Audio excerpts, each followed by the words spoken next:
Hi, everybody. Welcome to ZealZaddy. This is Mysts of Elixia. I'm Scott Coventry, the DM and storyteller. This is Season 1, Episode 7, titled The Road and the Roundabout.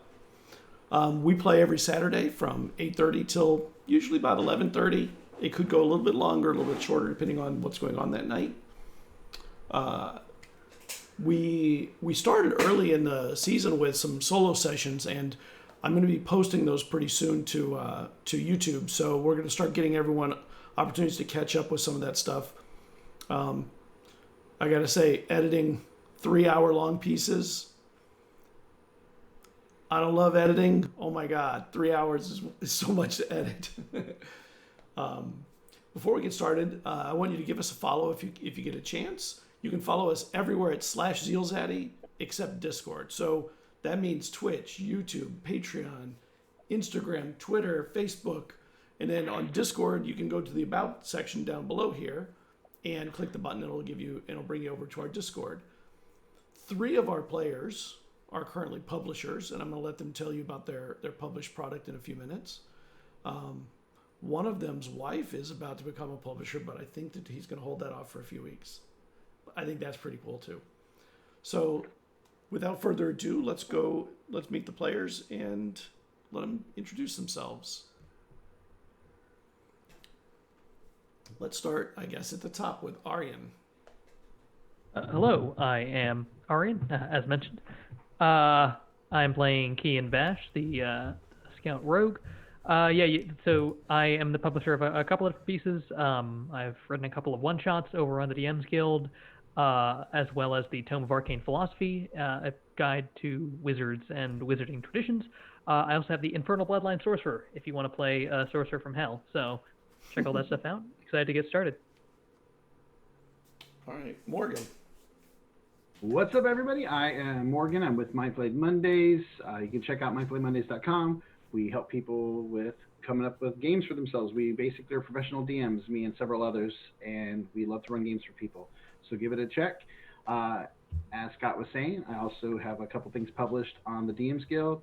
I have a subrace, Children of Tiamat, which are 2-headed Dragonborn, and I have several subclasses for gunslingers as well as a wandslinger for rogues.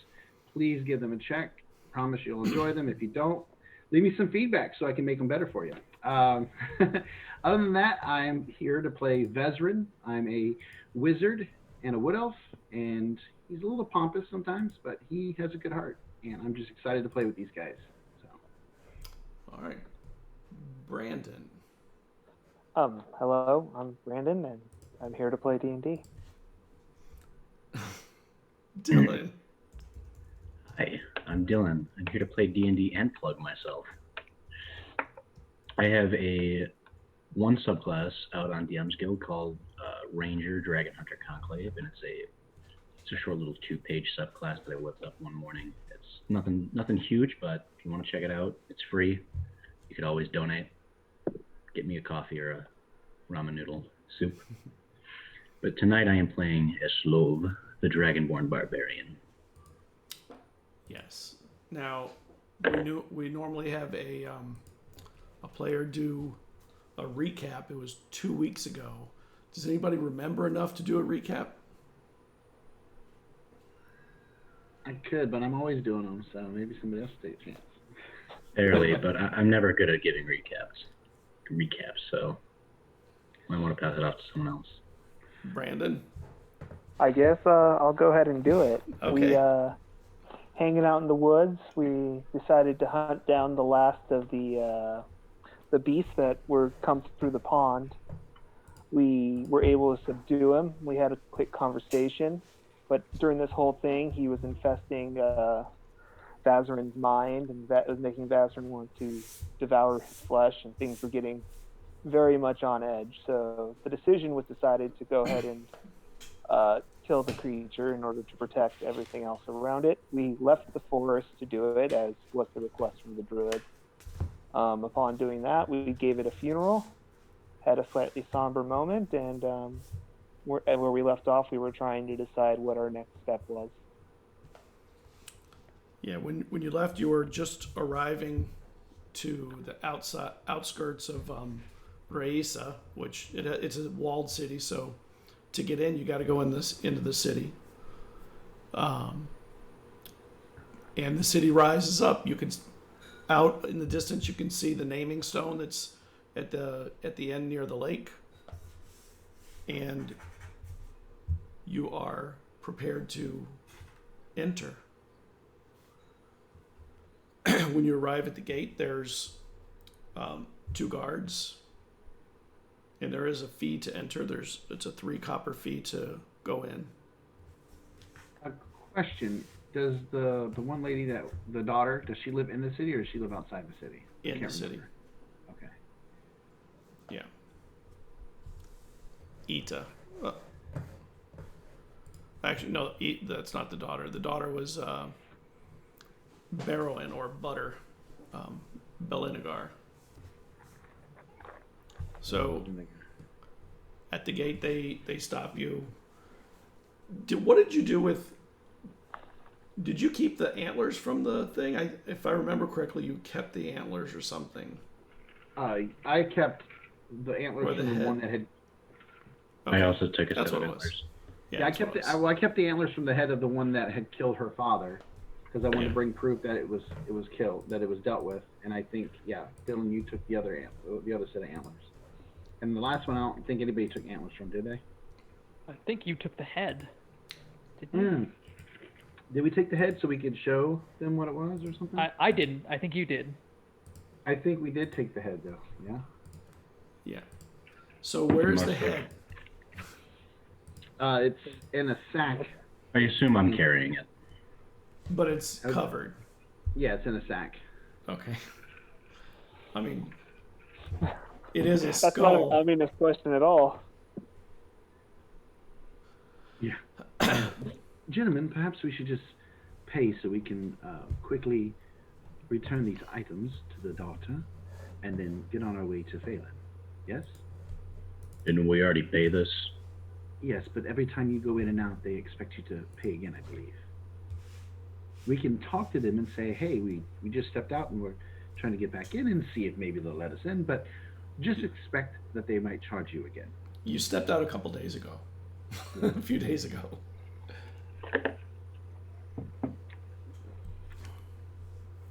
So I'll let you pay again. I said, Veteran's out of coin at the moment, and I'm the one who Wait, financed what? our trip here. Well, my family financed our trip here, but I'm currently with no coin. I thought you were rich. What happened? I am rich. I just don't carry that much coin on me at this time.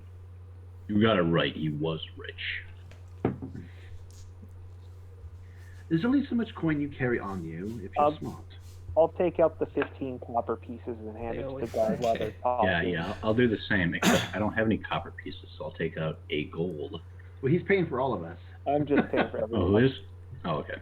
I see you doing that. I think the wonderful Marcant is paying for us. enjoy your time in Raisa. I put away my 3 gold that I was about to give to the guard. Also, we need to teach you what the value of coin is, because you were about to pay a lot more than you needed to. It's Yeah, all man, just listen, metal. I got like Never 100 used to gold me. coins in this bag here, but you don't see me spending them, do you? No, it's not all just metal. Yes, it's metal, but it's metal with a certain value in certain locations. Ian, why you carry around that much metal is beyond me. But Well, in case I need it, obviously. what are you gonna do with? And the I'm city just saying, is it's the principle of the matter. right. And there's some badassery that comes along with having a lot of coin. And once you get in the city, it is still in a people are still in a despondent mood. Everyone's down. There's no cheer of children. It's a dour silence from everybody when you go in. But you go in. Maybe if you show them that monster head, they'll all cheer up. Start taking it out. Don't do that. He's kidding, and I'm sure most of these normal folks around here would not be appreciative of it. I think that would just send them into a terror, a fear of what might be in these woods. I'll look around and I'll put it away. Sort of a little disappointing, a little disappointed. Yeah. When I see children running around, to try to cheer them up, I ask them if they want any kind of face paint for a little bit, and I Well- will use my prestidigitation to make little animal faces on the children so they can maybe cheer them up a little bit. Well, in this part of the town, there's no children, and if there are, they're being dragged along by their parents to. You should What are approach we an doing? adult and ask them that. The festival's over. Yes, it is. So where are you going? What do you want to do? I want to go see Belengar's daughter. Okay, Butter? butter. And the way to her house is a little confusing, but you do know that it's sort of on the edge of the city in the north. So you can kind of wander around over that area and you'll be able to find it then. I don't know if the rest of you want to go with me. If you do, it's more than welcome. I don't know if you have any other task in town that you want to attend to, but feel free to do whatever you wish. What exactly do you intend on telling her? That her That father her was... father's been a slave since he's been gone? No, she doesn't need to know any of the details that we learned about where her father has been. She just needs to know that the creature that had ended her father's life has been dealt with. I plan to hand her the antlers so that way she can compare it to the ones that we found in him and see that it has been taken care of. And I'm going to let her know that even in death, her father's items that she lent us were a huge support to us getting the job done. That way she knows that at least what she offered us, as well as what her father left behind for her, made a difference. I want to try to give her some comfort in knowing that though her father was taken from her, it wasn't, Oh. for Twice. nothing. I'll come with you to make sure you don't end up somehow hurting yourself. Okay. That's fine with me. Well, I'll He's come also with quite and- comforting. Yeah, I'll come with you in case you do. So he can laugh. Yeah. I'm sure And- you will, Kian. And as you near her house, you see that there's been some kind of a temporary structure put up in the yard, like a overhang with tree branches and wood, and held up by 4 posts. And there's several chairs in front of a box that is held up on a table of some kind that's up on a table. And she's there in what you would recognize as mourning clothes. I don't mean mourning as in the mourning as in mourning the dead. And the chairs are empty that are around her.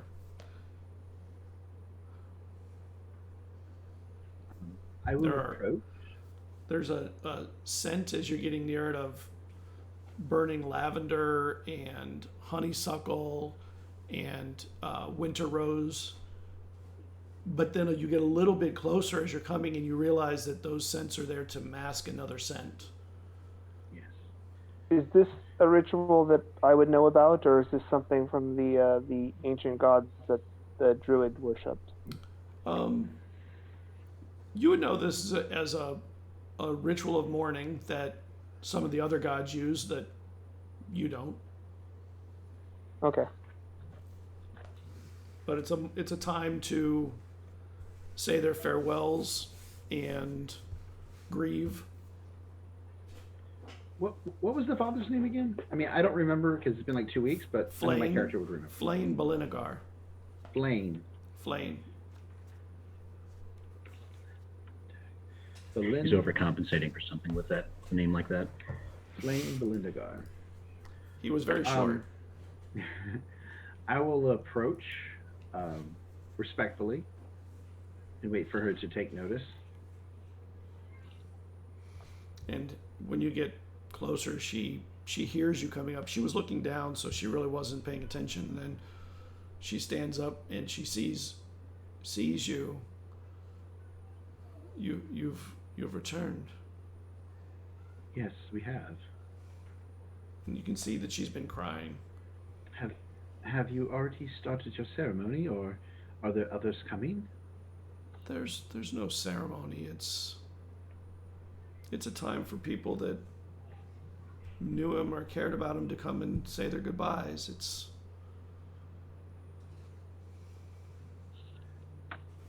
Well, I didn't know him, but I can say that in his time returning, I'm fairly confident that he was excited to come home and see you. And that says a lot about somebody who's been missing for so long. I'm sure his love will be dearly missed by you and your family. It would have been wonderful for him to have seen his grandchildren. Yes. And they, you see, out playing in the lawn a distance away.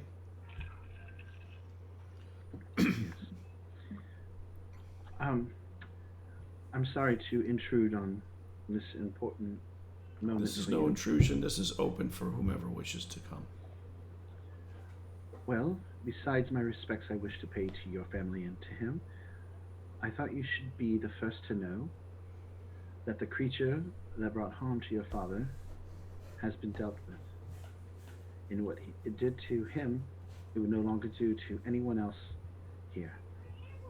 And at that point, I'll pull out the antlers and I'll present the antlers to her, the broken piece. I'll start taking out the head. No, Maybe that do that. Maybe you know what? Keep it in there. And everyone like gets on me, and then I'll put it back. And she turns and she starts crying and she says, I don't care what it was. I'm just thankful that whatever it was gone. That it's gone. Yes. Please You don't should show know. me that. Don't show my children that. I don't want them No, to see no. anything. No, he's not He'll used tuck to his our head ways. down What? low. He looks kind of ashamed after she says that. Please take no offense to my companion here. He's not from here, and his ways are different than ours. He meant no ill will or disrespect to you or your family. I know. I just can't get past it. It's not very often that you get to say goodbye to a father you didn't get to say goodbye to the first time that they passed. Yes. Well, if you have to know, good old Morcount here was instrumental in seeing this justice done. We all were. I think all of you. You should also know that your father's belongings that you lent us were instrumental in our success. So even beyond what has happened to him, he was still able to help protect you, your family, and this city. You should take pride in that. I will. I know one of the things that will happen in the future is one of my children will walk in his footsteps. I can see it in both of them, and they'll be happy to know that their grandfather had left them something. Yes. And with that, here's the book that you lent us, as well as the staff. She takes it. Thank you. I'm glad that it was of use. Yes. That Excuse staff, me a moment. I need to step away from the scent. I'm sorry. The scent gets overwhelming after a while, and the odor is strong here. And she starts crying a little more, and she sort of steps out of the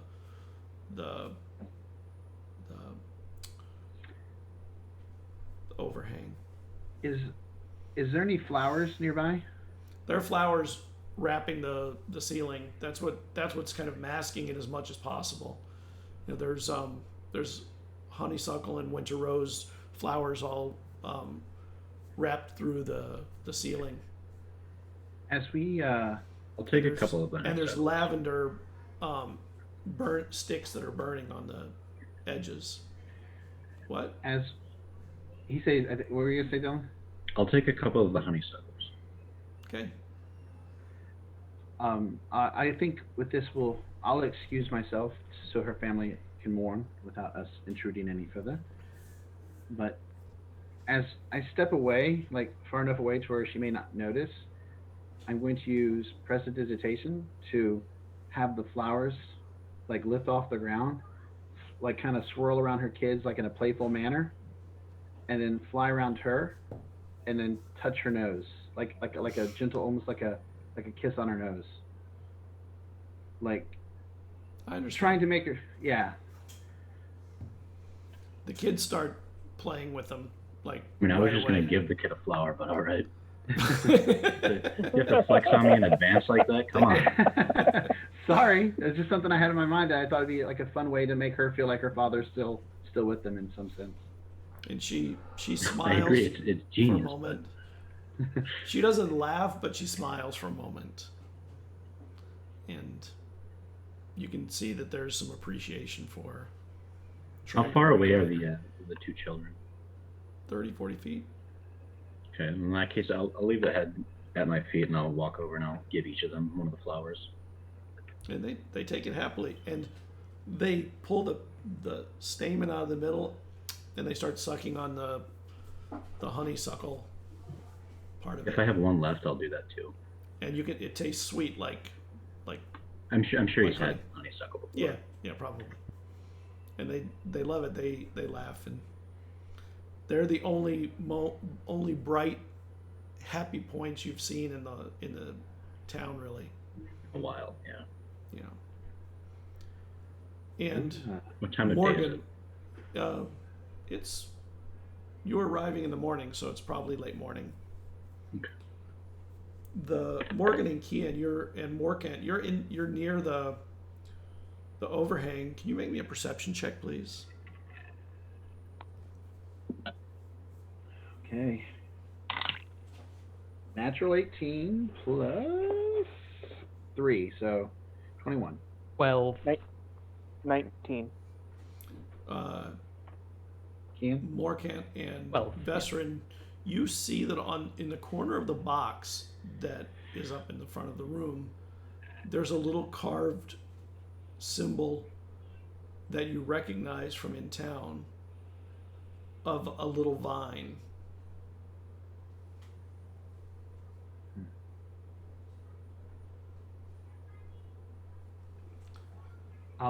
I'll nudge the others and like point it out before we leave, just so that they're aware of it. Do we notice any of the vines that invasive species of the druid wasn't too happy about? Nope, just the symbol. Well, gentlemen, is there anything else we need to do besides rest and get on the road to Phelan? Morkant, do you wish to speak with your soul here? Is there anything you wish to relate to them? I see no reason to bother them. The sooner we get back, the sooner we can find out what they've learned back at the Soul. I agree. Keen, Eslov, anything that you two wish to do? You're new here, Eslov. Is there anything you wish to see in the city? I don't know what there is to see. What do people usually look for in cities? I actually haven't been here before. I don't know, Keen, have you been to this city before in your travels? Been a while. Is there anything to do here for somebody who's Suppose never my been? axe could use a sharpen. Yeah, I'm not much the sightseeing type. I figured you drink Yeah. though and have a good time, yeah? I mean, hey, if we want to get some more Blue Label, I'm down for that. It's morning. I said what I said. He stands by his words. Did I fucking stutter? That's actually, I shouldn't say that. That's yeah. I take that back. Fuck is not real. Sure. And while you're talking, you see someone heading towards the area you're in. And it looks like someone X out. No, I'm kidding. dressed a little too much, like wearing black but then covering it with color and things like that are, jewelry that's colorful. And as this person gets closer, you recognize it as the woman you'd met in town, Edna Carbol. Oh, Edna. Was she the one who dressed really sort of Yeah, like tried. budget She royalty? tried. She Yes. tried. Yes. She's bougie. Yeah.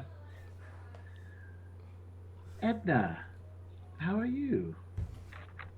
You're back. Yes, we took care of the thing that you saw. It is no more. It should not threaten you or anyone else. Oh, and how's she doing? Well, And she tries to whisper, but a whisper is kind of a light yell. she's doing as well as could be hoped. I think she'll appreciate you coming and paying your respects to her father. And the dear little ones, I can see them running and playing. Have they? They're well. They're well. They seem They to are be happy. Oh, thank goodness for the little ones. They're the blessing, you know. Yes, they are. They are the light when everybody else is in dark. Yes, that's a nice way of putting it. Are you a cleric of some type? Me? No. I am not that lucky. I have not been blessed in that way. How are you dressed? For how much he talks, you'd think he'd be one. I'm dressed in really fancy, nice robes. Very expensive, extravagant robes. They're not bougie. He's showing off. And she, for a moment, she stops and looks at you and goes, "Well, look at you. You've really done some wonderful things with your attire.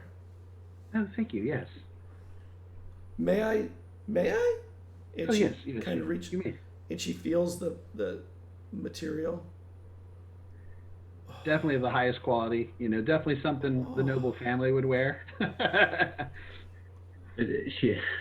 She has not caught on yet. No, I don't know. There's I'll something pull- about you. There is. There's And something one of about these days, maybe with booze, the two of us are going to talk, and I'm going to find out what it is. Well, I look forward to that day when it happens. But It's unfortunately, pretty obvious if you think about it. Unfortunately, our time here will be short. We must return back to Phelan. So, but it has been an absolute pleasure getting to meet you. And please, when you get a chance, speak to the lady I informed you of. Yes. Oh, I've already got an itinerary. I'm planning a trip to Cairo. That is so wonderful. I'm so excited. Well, I If you're wish in you- town soon again, Mhm. I'll show you my agenda. It is going to be amazing. I believe it. And the other lady sees She's her. the best character.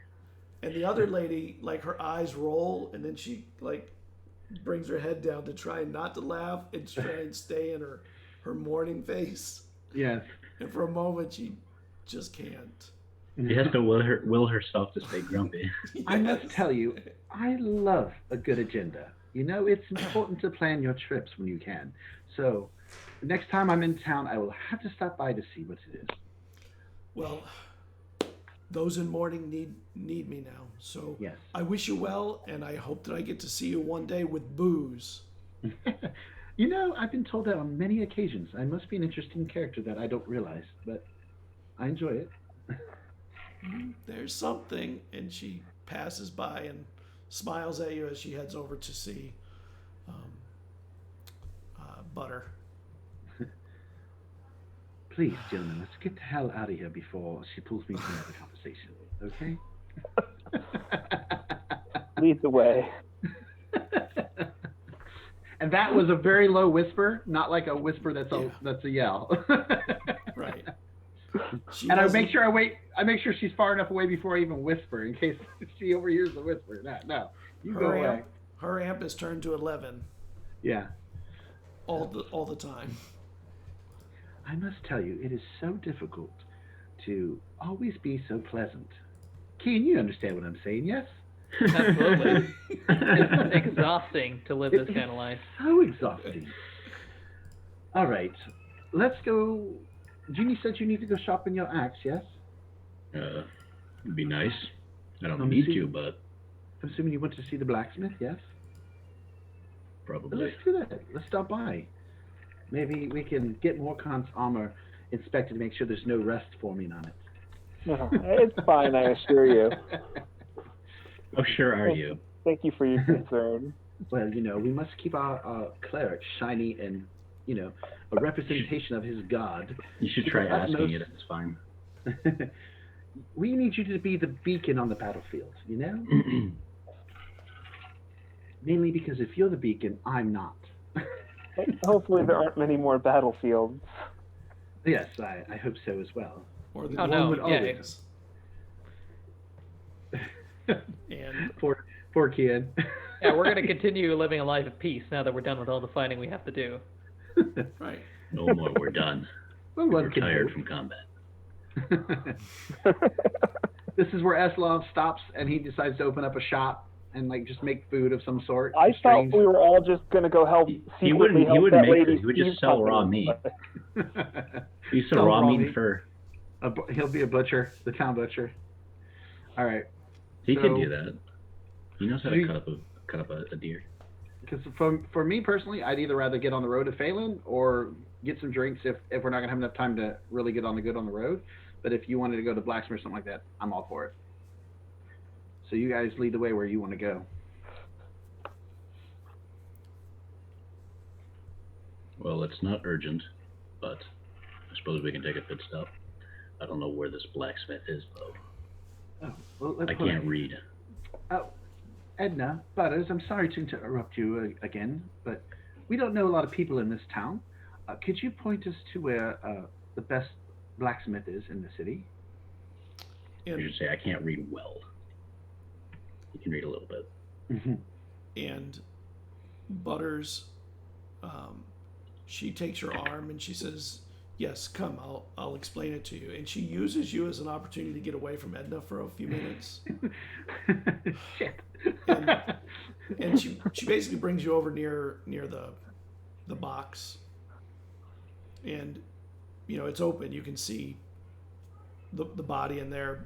It's mostly covered in ice to keep it as down as much as it can. The odor, it's fairly strong. Yeah.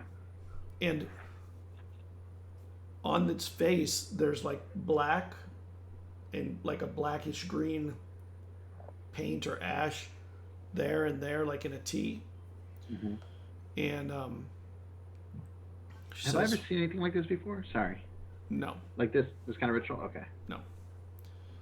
She goes, when you go into town, you'll go to the craftsman aisle, that craftsman alley, and all the craftsmen have their shops there. Carpenters, blacksmiths, iron workers, deathsmen. Any that you would suggest? You needed to sharpen your axe, you said? Yes, my friend does. I don't carry an axe. The blacksmith. Yeah. I would think. Well, I didn't know if have there was. an I don't know axe. if there's. I didn't know if there's a particular blacksmith that you would suggest. I don't know if there's more than one, or if there's just one reliable one in the town. I figured I'd ask. I don't really know. Okay. I hate to ask, but now that I'm here looking closer at your father, the ash on the face is. What does this represent? What is this for, if you don't mind me asking? I'm just curious. I find it intriguing. I've never seen a ritual like this before. It's the death pall for someone who worshipped Llewellyn. Oh, And you've heard Llewellyn. It's a nature god of some kind. interesting. Now, and one other question. We've seen this in the town, and I point to the little symbol in the box of the vine. Is that something you had put in the box, or is that something that just happened to be on it? I think that's the maker's mark for Nighthawk's business. I think Nighthawk? the Deathsman. Okay. And you said he's in the same area? Yes, he's on the Crafter's Alley. So Right. Well, I just find it such an interesting symbol. I was wondering. I saw it all over the town. Does he do more than just stuff like this? Does he craft part of the buildings as well? I know he does craft with wood and stone and animals. Yeah. All right. Interesting. Well, I won't keep you anymore unless you wish me to stay a little bit longer to give you some more time away from our lovely friend Edna over there. She is quite a character. She is, but her heart is in the right place. I agree. She seems like a good-hearted person. She's just very loud. Yes, well, sometimes the loudest ones are the ones that need the most attention. Thank you. Yes. And, I wish you nothing but further blessings in your life and less heartache. I'll accept that and hope that is what happens. Yes, me too. And she Take care. turns and looks to her kids are now playing with Edna, and she actually stops and decides not to head over yet. And I'll return to the rest of the group and I'll inform them of where I learned the location is, as well as that she said she believes that symbol that we've been seeing everywhere may be the mark of the person that made the coffin. So, and you said it was Night Hall or Night Hog? Nighthawk. Yes. And that we should maybe look into that as well. See if he can tell us more about that symbol. Is he in town here? Yes, it's in the Crafter's Alley. Near where the blacksmith is, I believe. And this is the same symbol on Eslov's back. No, this No, is no. on his back. It's the symbol of the vine that we've seen everywhere. That's all over the city. The little. Oh, well, okay, sorry. I haven't seen it as a player because I wasn't there for that part of the session. But yeah, checks out. Yeah, so just so you know, like when we first got to this town, we saw this weird symbol all over the town, and nobody knew where it came from. And then when we found out about the vine, it actually looks just like that deadly vine that can destroy the whole forest. Okay, So- got it. Yeah. So you head out, avoid spending too much time with Edna, and you get back into the town. You basically have to go to the town square, which is where the naming stone is, and then one of the streets that comes off of it, the opposite direction in the city from where you are, is Crafter's Alley. And it's a dirty street, a lot of noise. You hear banging and sawing and people talking, and there are little tents that come out, small ways in front of a lot of shops. And it's pretty obvious who's who. The first one you see is a carpenter, and then a blacksmith, an iron worker, specifically iron. You see a weaponsmith, although the weapons seem not like military grade, more like knives, almost like they're being made for cutlery purposes, that kind of stuff. And then you don't see the one that you were told.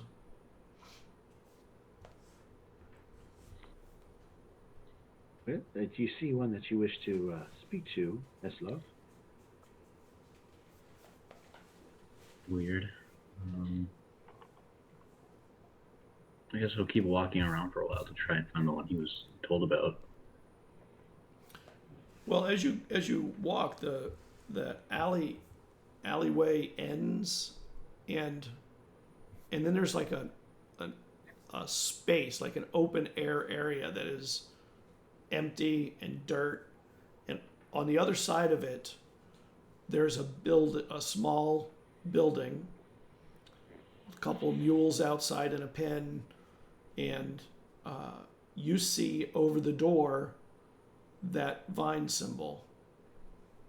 And there's no other businesses next to it. I'm gonna turn and look at party members with sort of like kind of look on my face. Is this the Death Hog? And I'll point to the symbol at the door. Shall we go in? Sure. Morkant, lead the way. You are the Okay, holy I'll do- man. It appears to be a place of business, though, overall, or is it just like Yeah. a door on the side of a wall? No, Somebody's house. there's a building, and it looks like a Old business. Okay, Is this symbol like a sign, or is it just above the door? It looks like a sign, a small sign. Okay. I'll walk in and look for a shopkeeper. When you open the door, you're immediately facing a large bear with its arms up and its teeth out. Ah! But it's not moving. I'm It's gonna not push making past any noise. Morkant and just square up with it. And you see it's What? not moving at all. And then you hear this from a hound of some kind in there. And then you realize the bear is maybe held or frozen. When the dog barks, Eslo just jumps about a foot up in the air out of surprise. And then the dog comes over, and it's a big hound dog. And the place, it has a terrible odor, like the odor of that body. And the What bear doesn't foul look magic right. is this? He's never seen taxidermy before. And then a man inside, a human, turns way back at the end of a shop that has no fireplace, it seems, that has any fire in it, but has a bunch of candles.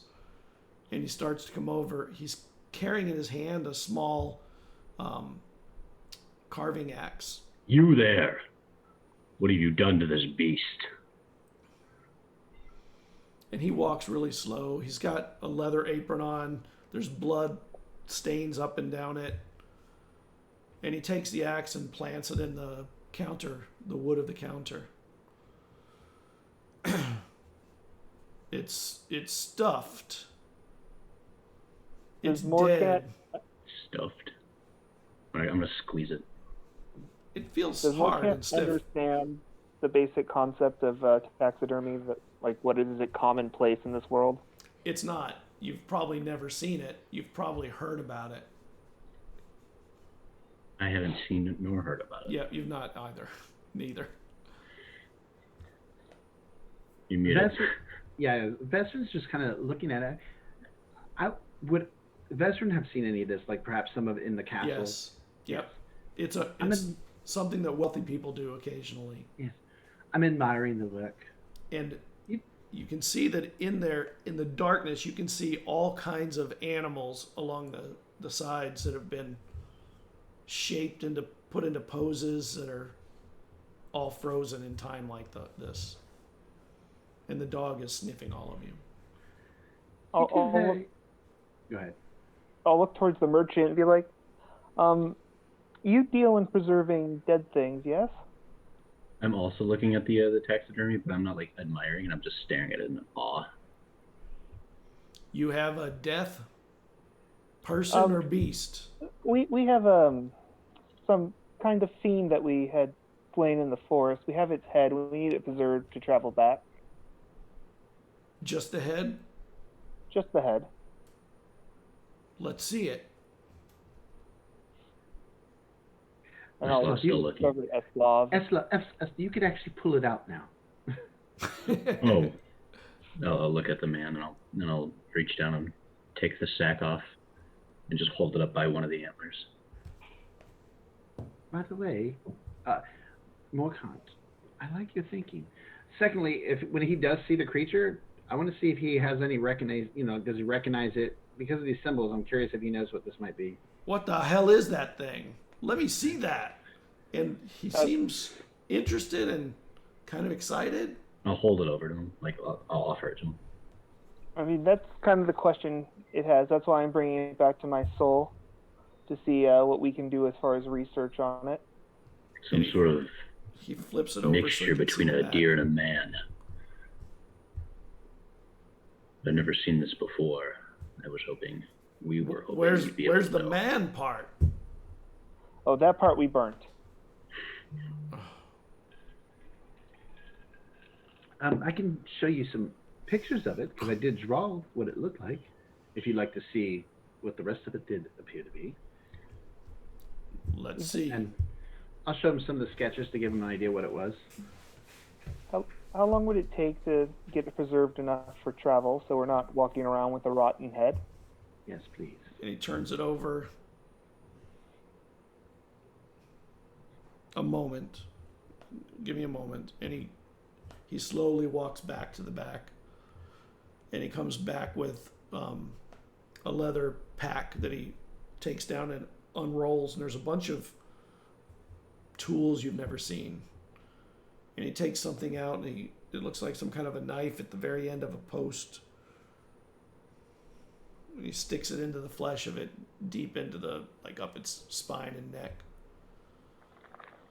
There's not a lot of meat up in there at this point. I could probably have this ready for you in about a week or two. Ew. Do we have a week? I mean, it's not that we don't, but we really don't want to stay here that long. We do need to get back to Phelan. Do you just have some To Phelan. some salt and flowers to keep it from smelling too much on our travel, or something to that effect, to slow the rot? We don't need it fully set up like this bear here. We just need it to last. It's You have a fridge back there?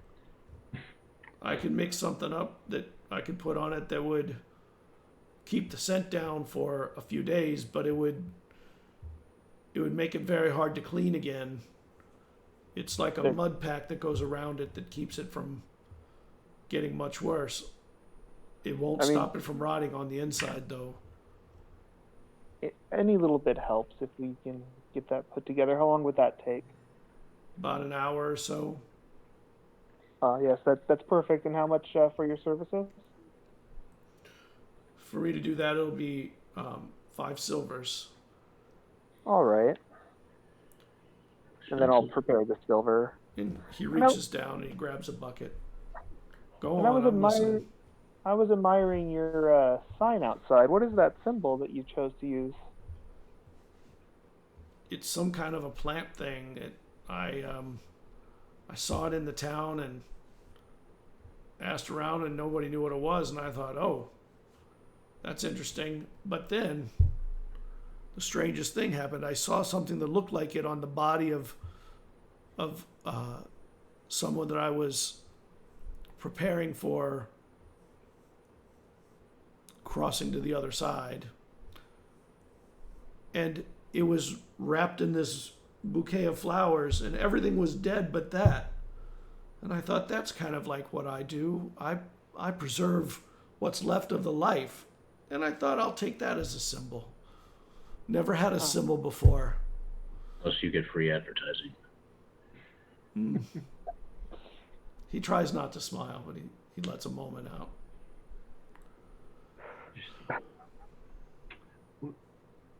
Just picturing the ad campaign for the mortician.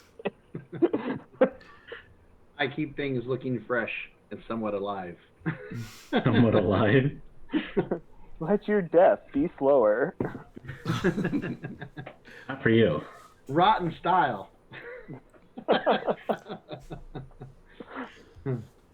Now that you have time to look around in here, you can see there is a fireplace, but there's no fire.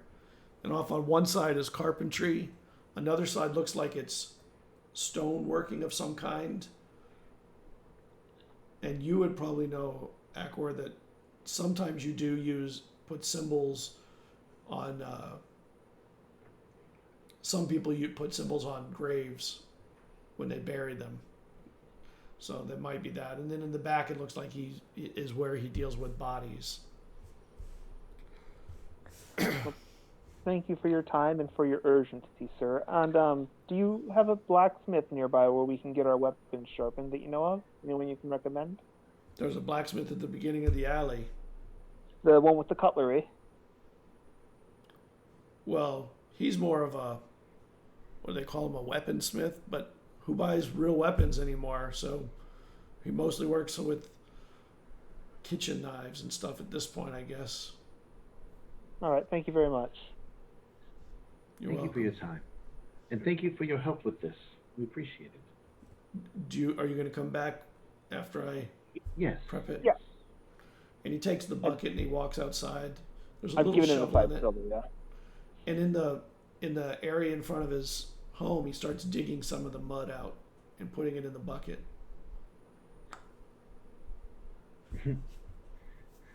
He's going to put mud on it. That's it.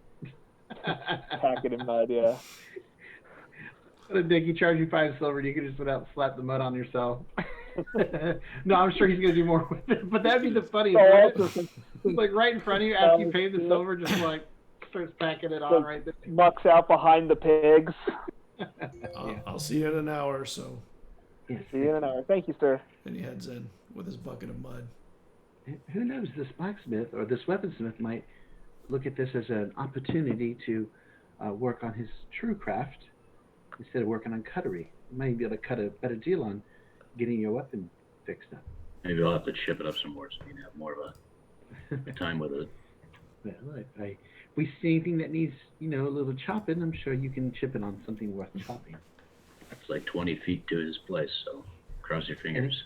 Anything can happen. Kian, would care to volunteer? Well, I'm sure Kean can find somebody that you could put it in. Let's not do that. Well, I'm joking. Of course, I'm not trying to kill anybody. As am I, of course. I would never kill Kian. You can certainly try. Is it a challenge? Let's not challenge each other in the middle of the street. Okay, You're both very admirable fighters. He's laughing the whole time. skilled. By the way. It's clear that he's not being serious. Yes. But I just don't want you to take it to that point, please. I don't want to have to step in and use my powers on both of you. Only in my dreams would I. All right, let's go to this weaponsmith, shall we? Indeed.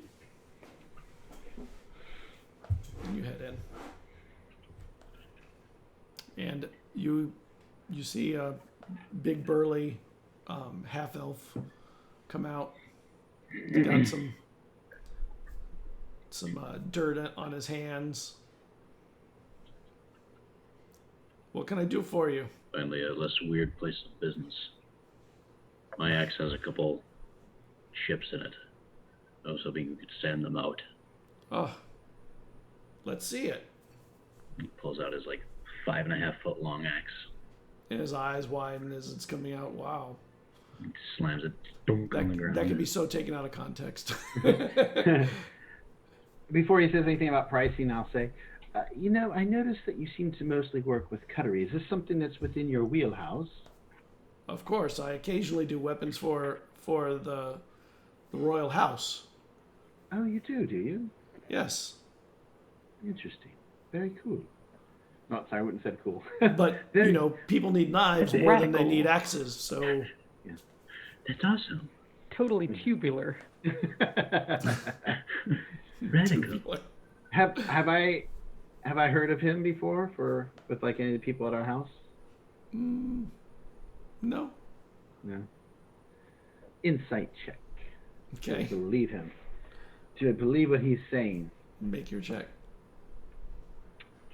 Well, plus 15. 12 plus 15? That's a lot. No.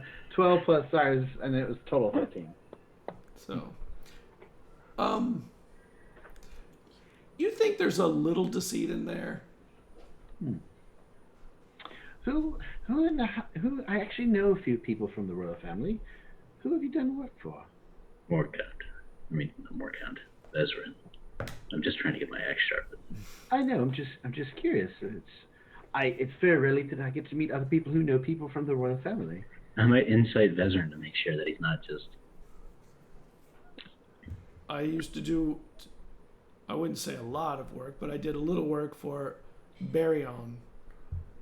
And that's a name you do know, who is a now long dead smith in the city. Oh, okay. Yes, I know Varian. Very interesting. Good to know. Did he look a little nervous when I said that at all, or? He did, Yeah. a little bit. Well, I'm sure your work will be outstanding for my companion. I'm sorry, I was just curious. And I haven't worked with the royal house in a number of years, of course. You understand? It's been a long time. No, understood. Well, I'm sure your work is extraordinary, and we look forward to seeing what you can do for my friend's axe. He looks at it.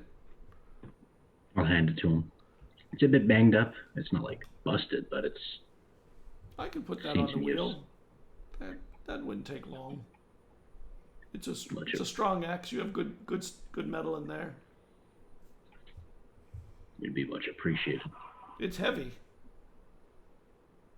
He's holding it, and he can feel the substantiality to it. It's like this is a real tool. It's bigger than most axes I've seen around here.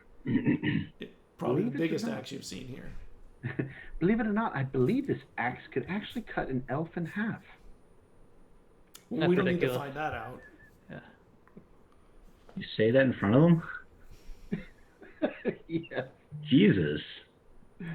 No, not to him. I believe it could cut, just the sheer size could cut, because you did cut an elf in half with it. Yeah, I know, but I'm thinking about what he's going to say, because he's going to allude to that.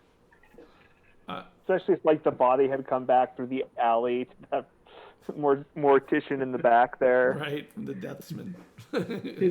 I know of one axe that could do this. So after Vezran says that, Eslav will just say he's right, and just stare blankly at the half elf. Color. I can definitely, clean this up, and I just need a little bit of time. I'll put it on the wheel right away. How much?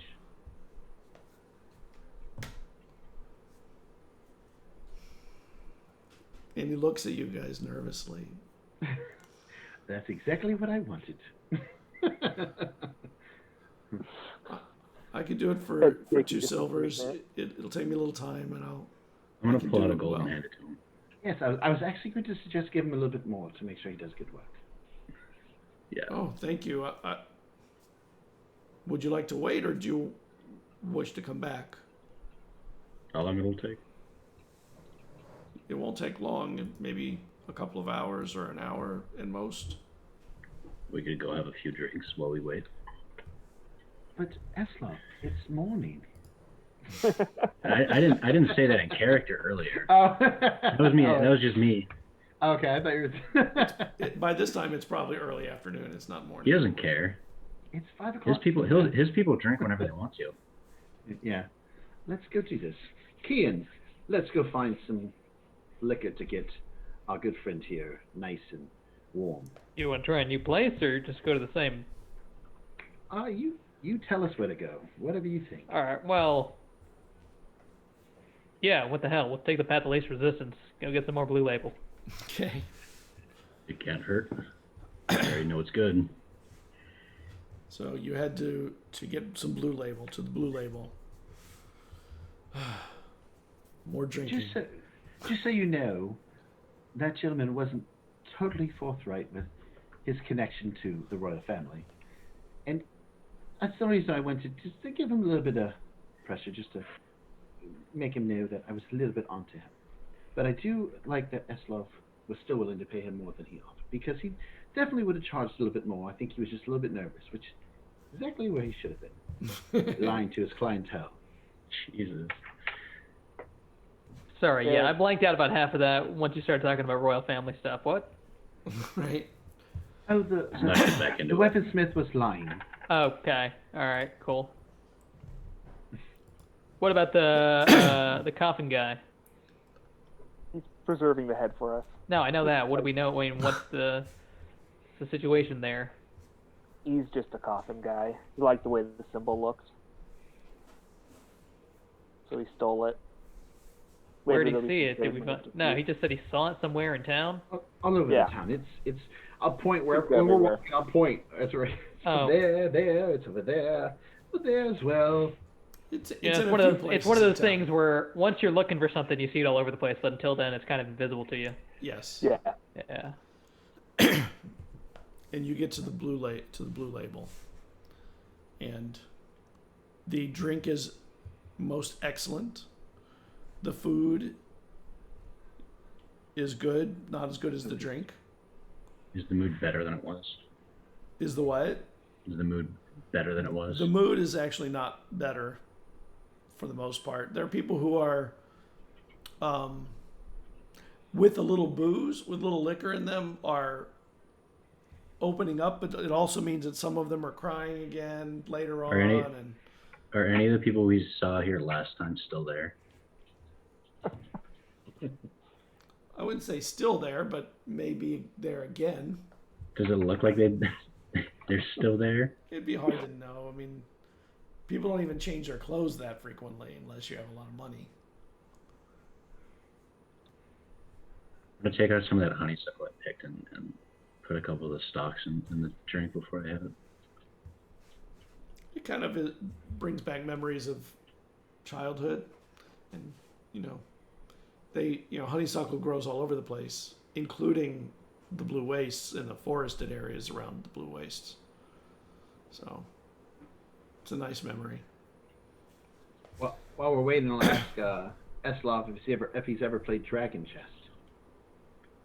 Dragon chest? Yes. It's a game of skill, Never heard of it. intelligence, as well as, knowing how to defeat your opponent. Well, I have all three of those things, so Yes, you do. Which you. I believe I'd beat you. Eslov, make me a perception check.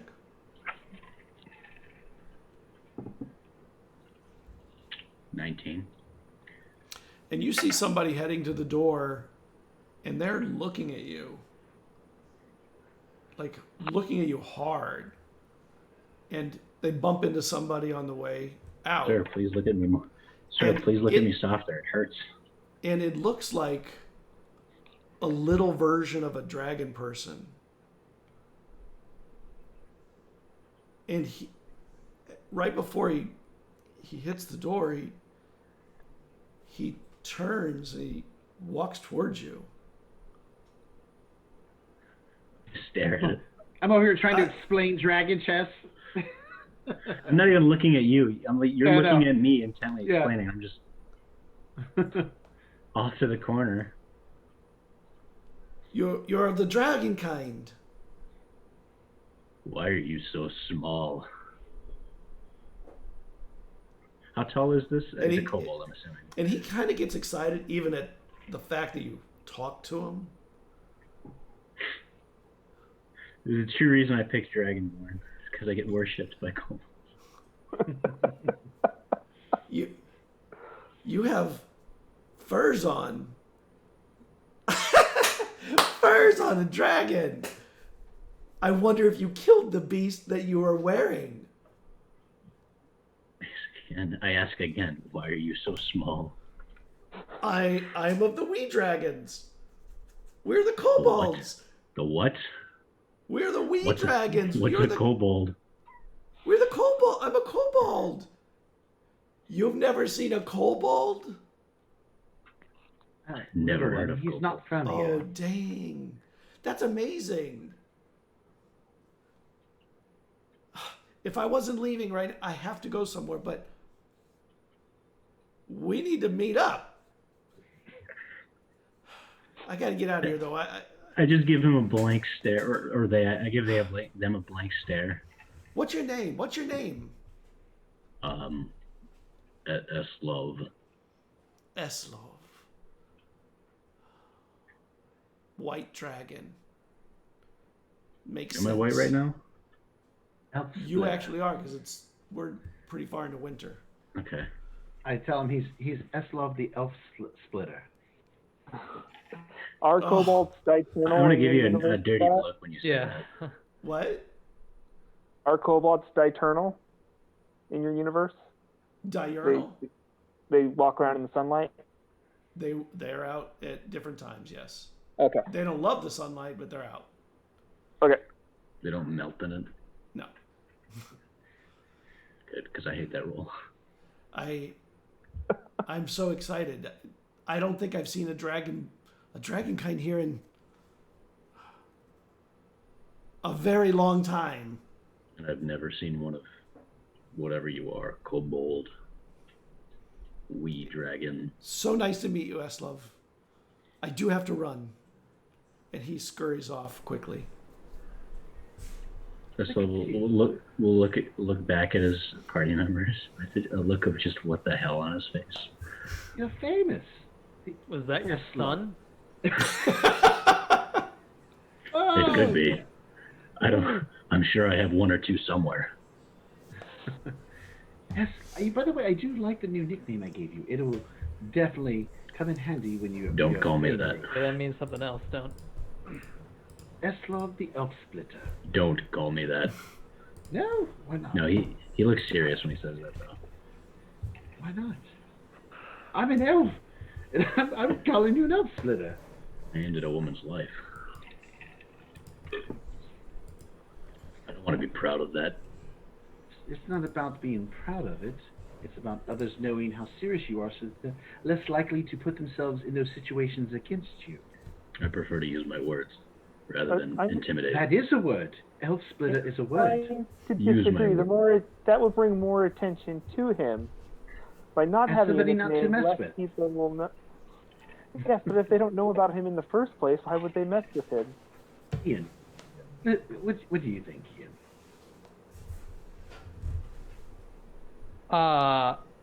Okay. So before I answer that, I have just one more question.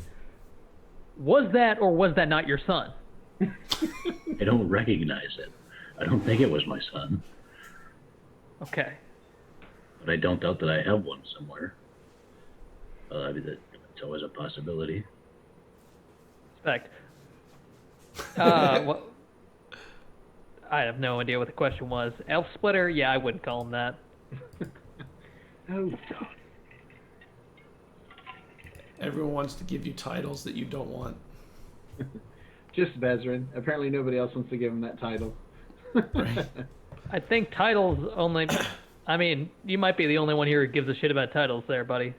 This might be true. Perhaps that's why I respect titles so much. Maybe a nicer title, but not that one. And you eat and drink and enjoy Wait. the food. You gotta finish telling me about Dragon Chest. Oh, Although yeah. we'll do that while we're eating and drinking, and just teaching Yeah. you the basics of the game, so that maybe we can play. Is when it we have more Dragon time. Chess or is it Chest with a T? Chess? Okay. Chess. I thought you Dragon said chest with a T. Okay. No, Dragon Chess. Yeah, if you end up playing him, he's terrible. He's bad at it. He's the worst you've ever played against. It's all right. It's with the point of teaching you, so you get Actually, better. Should we like roll off and see who rolls higher on intelligence? Yeah, we could. If the DM wants. If you want to play, you can play. Haha! Swear to God, nat 20, baby. Yeah, too. Cream him. The game's harder than you thought, than it seemed. I keep making the wrong moves. And I explained to you what the moves that I'm making and why I'm doing them and why the moves you did were bad, so that way you're hopefully learn from them. Yeah, I'm just staring at you with a 1,000-yard glare not glare, stare. As you explain everything, like you can tell that as you speak, your words are just going in one ear and out the other. Well, one day you'll learn this, and you will be the most deadly thing on the field, and the most intelligent thing as well. I'm already both. Yes, of course. And you All right. finish up, you spend some time knowing You've been here long enough that you think your stuff will be done. Let's go pick up your axe first, and then the head. Right. Then we'll head out. Yes. You go to pick up your axe. It is very nicely sharpened, cleaned up. Probably sharper than it's ever Okay. been. It's sharp, and it's still warm from coming off the sharpening stone. Can I see myself in the edge? Yeah, it's sharp. It's never been this shiny. I hope you're happy with it. You know, this is one of the things that working with knives and cutlery actually has made me have an appreciation for getting an even better sharpness to a blade that I work on. He'll touch it with his finger, and With whose finger? my finger. I'll touch it They with my said own his finger. finger. Grab his finger. Like, get that! Ah! I'm gonna touch the edge to actually feel the sharpness. It's very sharp. You've done well. And he's sweating, like, from working on the wheel for so long. Standing in front of them with this axe in my hand, I ask, "Why are you sweating?" I don't actually. That's a funny thing to imagine. It's tiring working the wheel. This is fantastic work. Thank you. I hope it serves you well. What is your name again, gentle sir? Aladir. Aladir. When I get back to Cairo and I speak to my people there, I'll have to let them know of your work here, so maybe we can get more work sent your way. That would be wonderful. Thank you. What was it again? Alistair? Alistair. Alistair. You do great work under pressure, and that is important and key to a successful businessman. Oh, I wasn't This is under it. pressure. I knew I would do good work for you. And Oh, you I don't just think meant he's the telling time the truth. constraints. You don't think he's telling the truth. Yeah, but I'll play on. I just meant the time constraints, you know? Oh, yes. All right, let's go to our next stop, gentlemen. Alistair, good day. You head down the road, and the hound dog is out in the front. And it sort of sees you coming and kind of lopes, comes towards you and starts smelling you again. I'll pet the dog this time. Yeah, the dog is actually pretty well fed. The mules are a little bit thin. But it lets you pet him. Happy to be petted. And it walks with you to the door. When you open it, the bear is there still. I give it a side eye as I walk in. Fireball. No. Ha! Damn it! You can't put that there. And on the countertop, you can see there's a net that's wrapped around what looks like a ball of mud with antlers sticking out of it. And the mud has been hardened in some way. And, you know, the antlers just stick out of the net, and there's a wooden post along that the net is hooked to, so you have like a handle to carry it with. And he comes over. I got your head there. Fine work, sir. Thank you very much. You won't get any smell. I would be careful if you drop it though, because the mud can crack if you treat it too roughly. We'll take care of it. Thank you very much. Pleasure doing business with you. Enjoy Phelan. Let's go, gentlemen. Yes, let us get You head out. our horses. Yes. And you head out to Phelan. And I think this is a good time to take a break. And I do want to set up to do the roll for the people who won the Patreon prizes. So let me Good luck. Good luck to I have to those who set are up a camera. I do have to change one of the cameras for it real quick. So we're going to step away for a few minutes. I'm going to change a camera real quick. And then we'll do our biological things we need to do, and we'll be right back. Mhm. See you in a little bit.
Okay, everybody, we're back. I'm going to go to a screen in a second that has the names of the people who can win, and it shows numbers. And I'm going to basically just roll dice. I mean, that's the best way to pick somebody in an industry built on rolling dice. So there are 23 people, so it'll be a D4 and a D6, and we'll roll it from there. If I roll a 24, we'll roll again. So let me bring up the screen. And these are the Twitter handles of the people who are eligible. So I'm going to roll the D4 first. You should be able to see that. You're not seeing it. That screen is frozen. Hold on. That's not cool.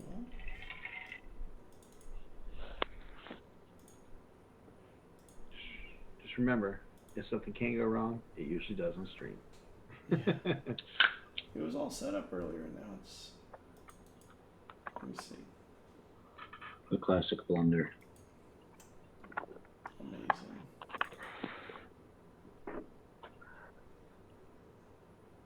Let me pick something else and then pick it again.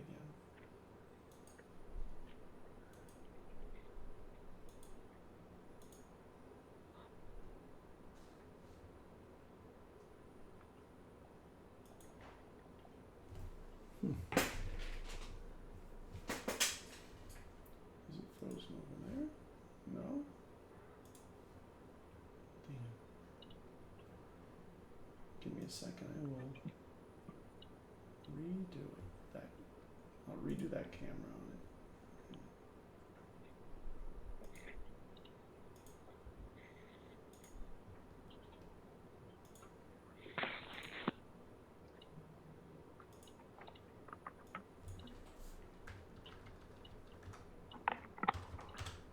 While we're waiting, this episode has been brought to you by Ariane's DM's Guild products. So, And weirdly, Dylan and Morgan's too. Gotta get those plugs in, you know? While you're waiting, go buy them, all of them. Yes, right now, go buy every one of them. If you want to go ahead and spend $10 on my 2-page subclass, go. Yeah, that'd be great. I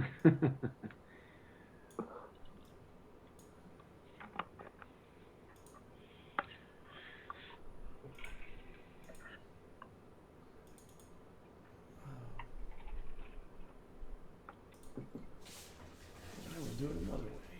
It's not doing it now that way, but I will. It doesn't like you. It doesn't like you, Scott. Oh, I think I know why. Okay. Is it because you have me on your stream? Is that why it doesn't like you? No, it's me. You should know that by now. Everything bad is me. It is My fault. always Dylan. For anybody watching, it is always Dylan. Uh-huh. Only when it's bad, though. And confirm. Only when it's bad. When it's good, it's Brandon. I think I know what happened. I think that I set it up before It's only setting up good our because Zoom he call. talked about it. Yeah. And me and Ariane, we're just here. Here we go. All right. There's something. That's something. And is it working? It is. Look, dice. Yay. That was so weird. They have to do that. They have to make that work live. So bizarre. Yeah, it happened. Okay. So D4 first. Let's see which set. 1, 2, 3, or 4. Set 3. You can see that, right? Oh. So set 3, then the D6. 3. So that would be Rowan Firefish. Hey, congratulations, Rowan. Rowan Firefish is from the UK, is probably sleeping right now, and plays on a stream with 1 in 20. 1 in 20 D&D, I think is the name of it, if I remember. You should make a rule where the only people who are allowed to get something from the draw are people who are watching currently. Yeah, it'd be like, what time would it be? 4 in the morning. So the second one, 4. So anything but a 6 is somebody. And a 3 again. Matthew Raccoon. Ooh, a trash panda wins it. Yeah. Go Matthew. Rise up. Matthew, trash panda. 1 and 4, which is Adulting Chaotic. I like that. That's a good name. Yeah, they're I awesome. like most of these names. Yeah, I did too. I was looking at a lot of them. Adulting Chaotic we've been following each other a long time. They are super supportive in the industry. Love that. Next one, 3 and 1. Joe Rigelli. Nice. Joel. I think it's Joel Rigetti. Rigetti, yeah. I wonder if he's Awesome. any relation to spaghetti. So those are the 4 winners. I'll send you a direct message after the game tonight with you and the Patreon that you package you've won, and you'll get it from them. They're waiting, raring to go. They're super excited to be in touch with you and be able to share some stuff with you. So I think it's gonna be really exciting. Thank you to Awesome. thank you Congratulations.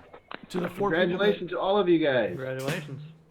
people. Yeah, and I also want to thank the 4 groups that were doing this with us, which was Underground Publishing, who has an amazing Patreon. They put out Oh, I love Underground Publishing.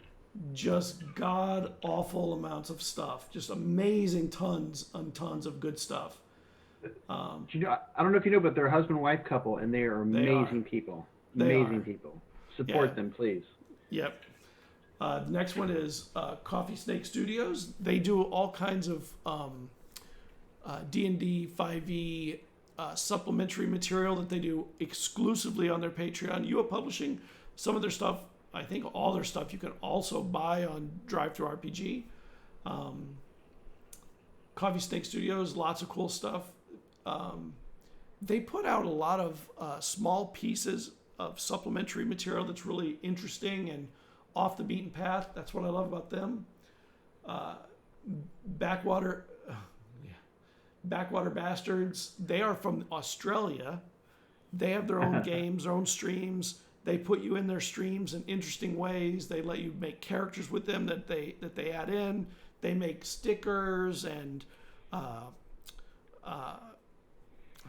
embroidered. God, I forgot the word that you stitch onto your clothes. Nice. I forgot the word. Doesn't matter. And then Katie Van Munster is an illustrator who does awesome illustration. She shares a lot of illustration work with you all month.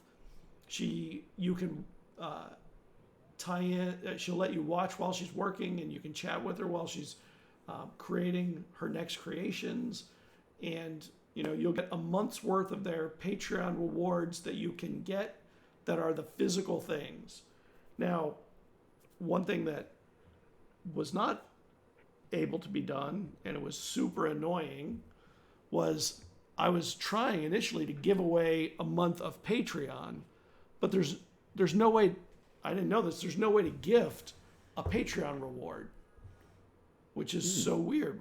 You'd think that would be something that you could do, but you can't. They don't do gifting of Patreon rewards.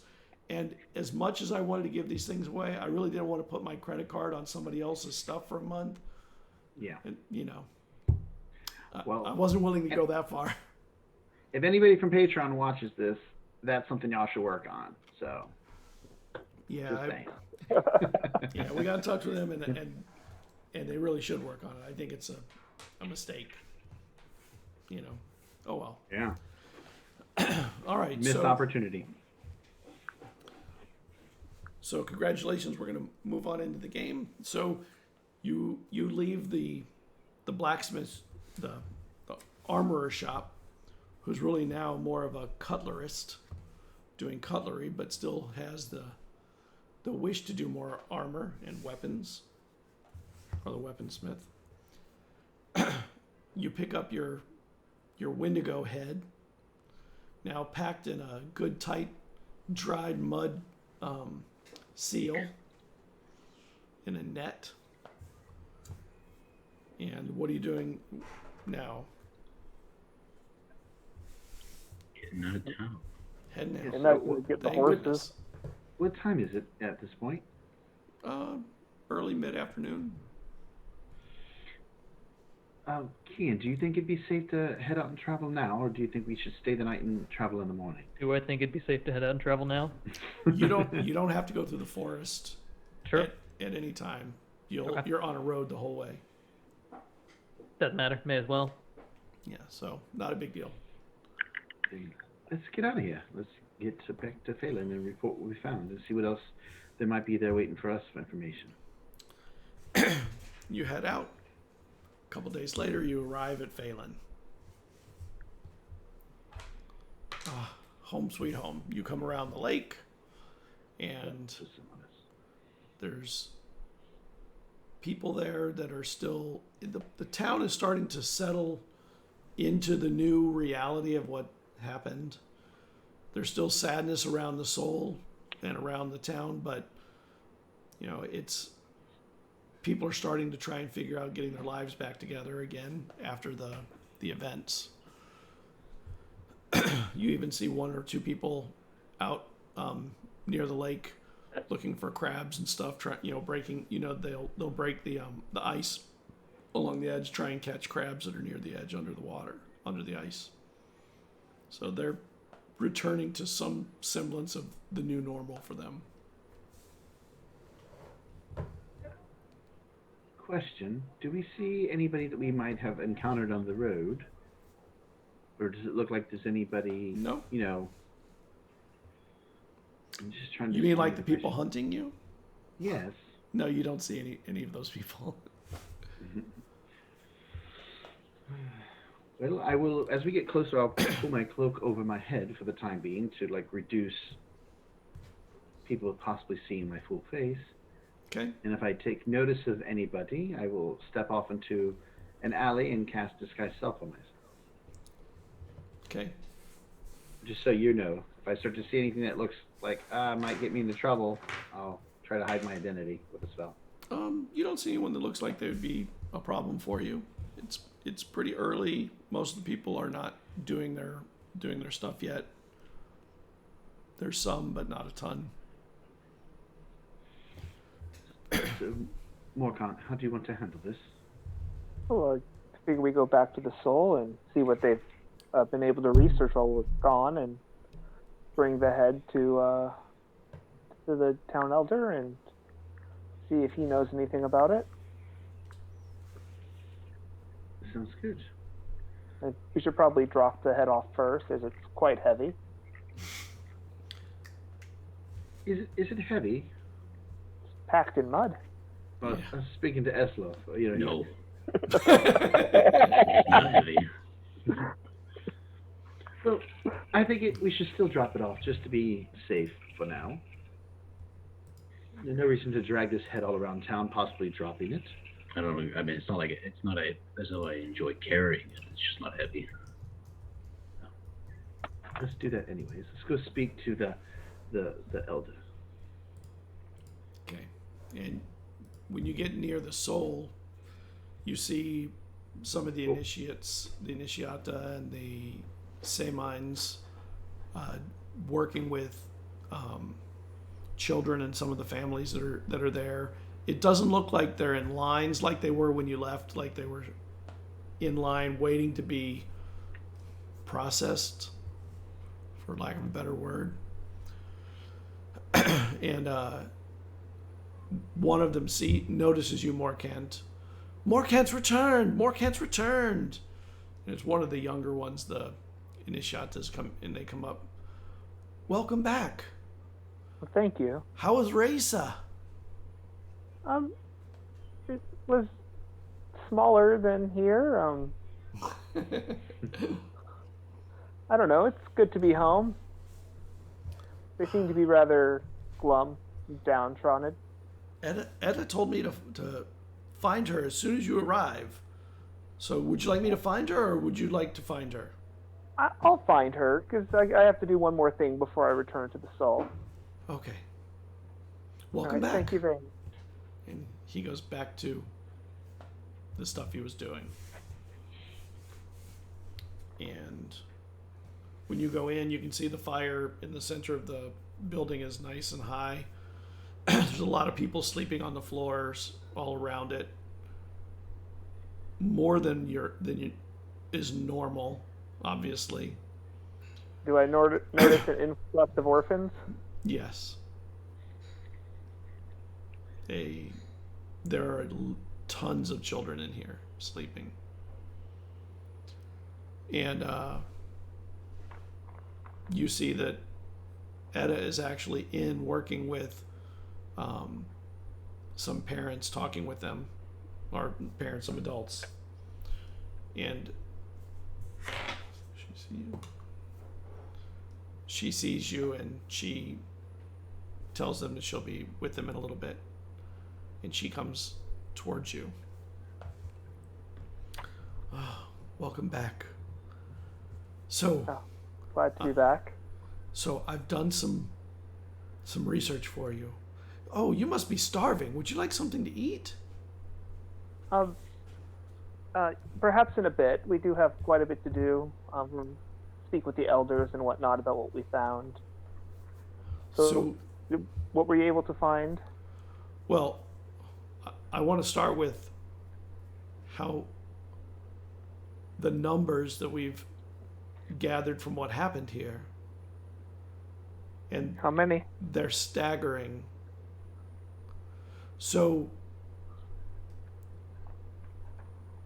there are now 3,227 children in the town with one parent. And there are 1,748 children with no parents that are now just in every corner of the soul. We have them sleeping in the rooms of the rest of the clergymen, of the clerics, just wherever we could find space. I'm very proud of our people, though. A lot of people are stepping forward to give some of these children homes, particularly the older ones that are capable of working at this point, maybe a little more so than the youngest ones, but there are some coming forward for them too. Oh, and I'm sure when the summer comes, I'm sure there will be plenty of ships looking for workers. Well, yeah, how many of them are left? How many unaccounted for? And there are, from what we can gather, an equal. Oh, do you know how much math does she know? Oh, she's pretty good with math. It seems like the percentage is similar across the island from what we're hearing, from what we're seeing. So the numbers everywhere are equal in relation to the population, which is disturbing in so many ways. Interesting. The donations are coming in too, but now people are worried about, with them being short people in their families, or even concerned about the number of people they can sell wares to. The donations are starting to trickle off a little bit too. So we're going to work hard at trying to bolster their trust that it's the right thing, even in these darkest hours, maybe the most right thing in these hours like this. Epania, of course, he drank the draught, and is now in his sleep.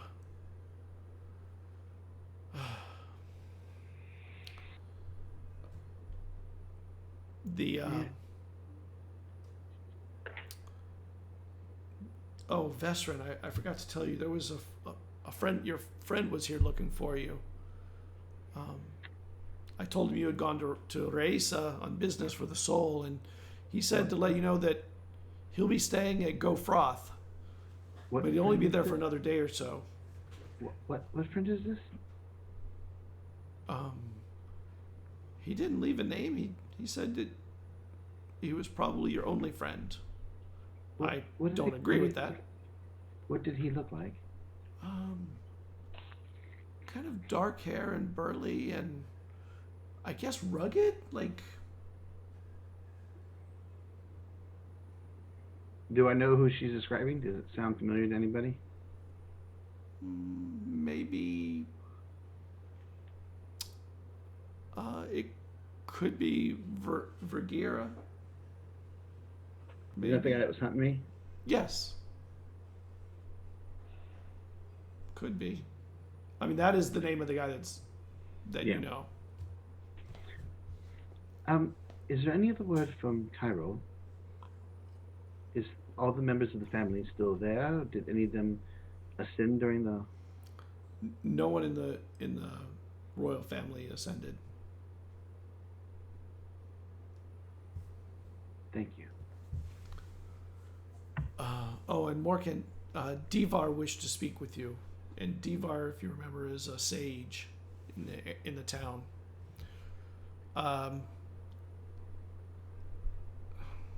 And Kian Awak wanted to speak with you. He said he may need someone to travel with him. I don't remember where he said he was going to go. I think he said Arethusa, but I don't remember whether it was that or Nisa. It was one or the other. And he may need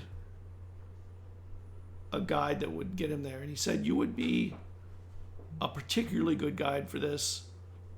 And Meadow may be a good companion on this too, but he said he would speak to you when you arrived about it. Understood. So the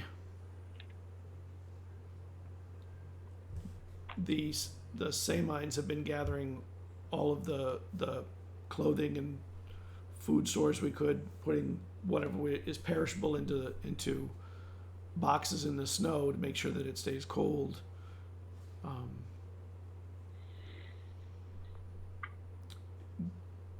I hate to ask what you found out in Reisa because that's for you, between you and the Aponio when he wakes up, but it's nice to see you have returned. It's great to be back. How is the soul there? How are they faring? It's the same as here. Everyone's in shock. Lots of work going on. The entire town seems to have a dark cloud hanging over it. Well, that makes sense.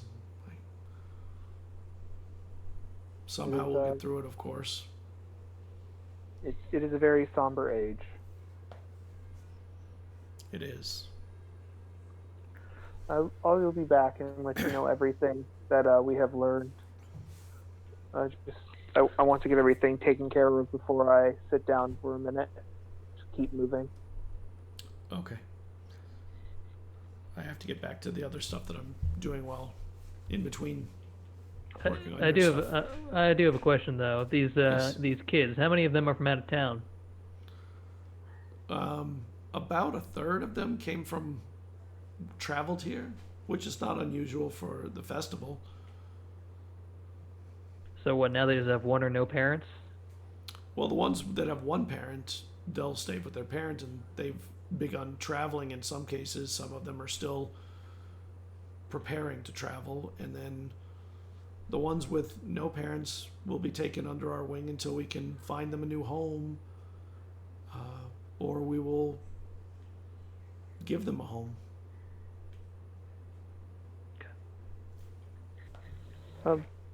I do also want to let you remember there are now over 3,000 single parents that we need to make sure don't spend all their time in the bar.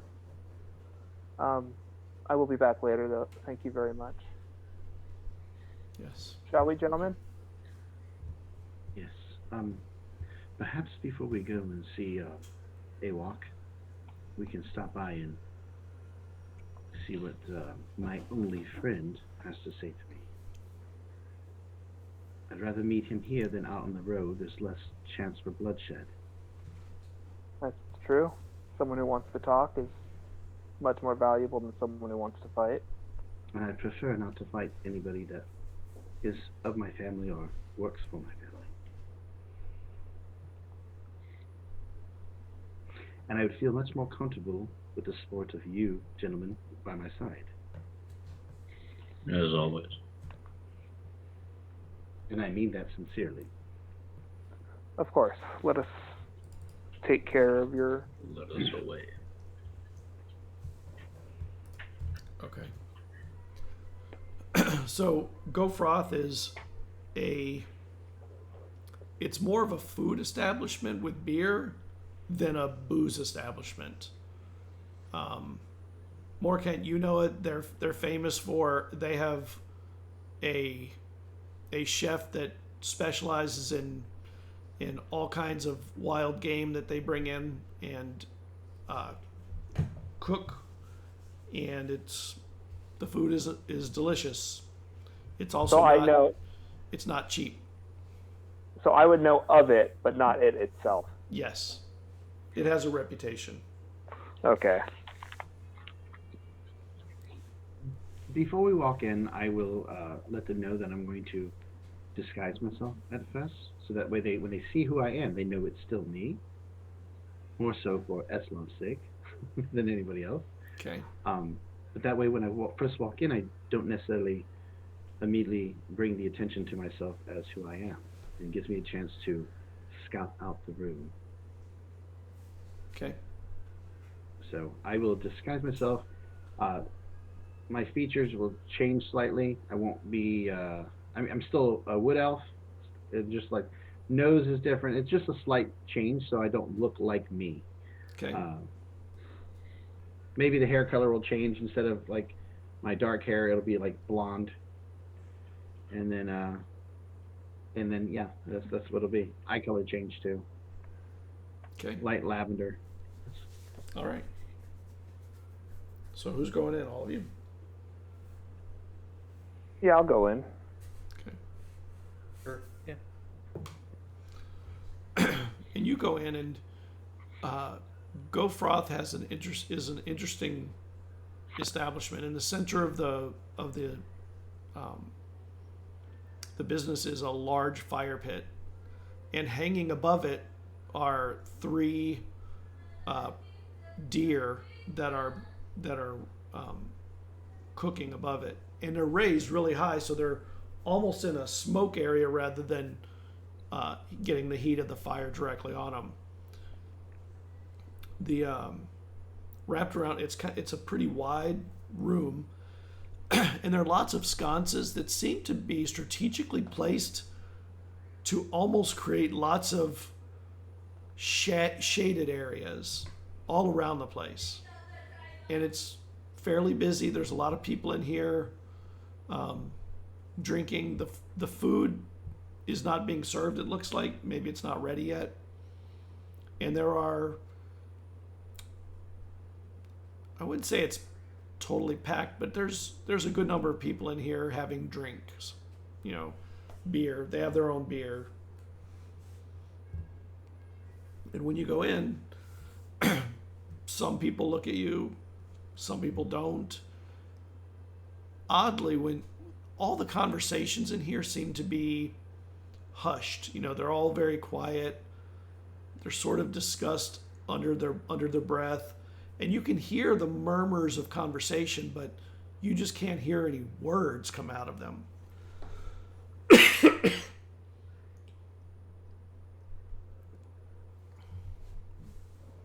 And there are people of all sorts in here.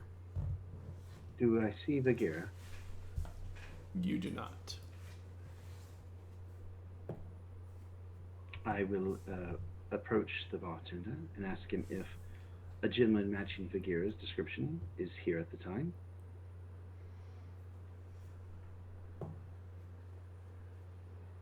Yeah, I haven't seen him since yesterday, last night at some point.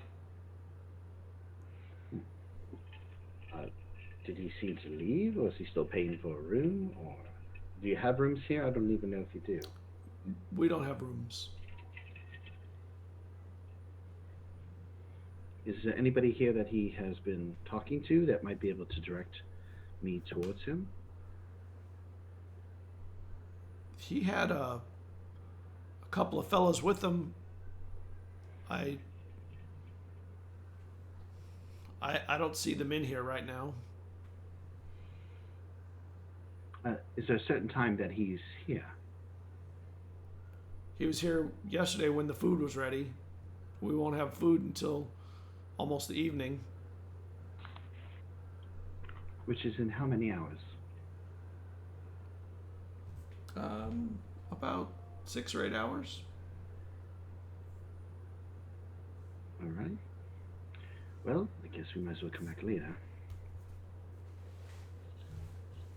Thank you for your time, sir. You're welcome. Insight, by the way, does he seem to be telling me the truth? Make a roll. I'm trying to decide if I trust what he's saying. 8, 9, 10, 11. Yeah, 11. It's hard to tell. He seems sincere.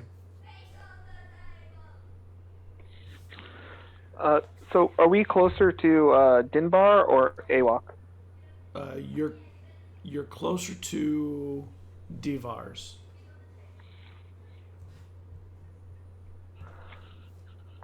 If you gentlemen don't mind, I need to stop over by Divar's place. If you care to accompany me, or if you'd rather go on to Awok, either way is fine with me. No, I'll accompany you. All right, then I'll head Come over as there. well. Thank you, gentlemen. Okay. So, Divar's home is. It's really it's an apartment, not a home, but it's an apartment that overlooks one of the major streets. When you get there, it's got a humble look to it. Simple wood door.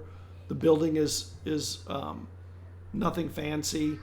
It's not run down or anything. It's just minimalism to it almost. And the door has a knocker on it, a big round ring knocker that's pretty rusty.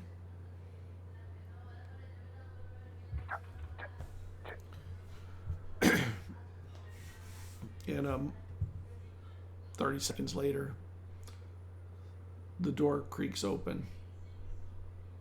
Oh, Morkant, come. You and your friends, come. Yes, I hear you've been asking about me. I have a theory I wanted to discuss with you. Oh, yes. And when you get in there's a small table with just a couple of chairs, bed in the room, a small fireplace. The fire is burning right now, but it's not real high and there's not a lot of wood, but there's enough for a few days maybe. There's a little food on the table in a bowl. Looks like he was eating something. Come, sit. Of course. The So- Edmure will stand by the window and watch out the window every so often while he's telling us, just to make sure we're not being followed by anyone. You're a I'm nervous on edge. chap. Yes, a little bit, sometimes. So I was speaking with Europania before he took the drought. Foolish thing, that drought, especially this year of all years. I have a theory about.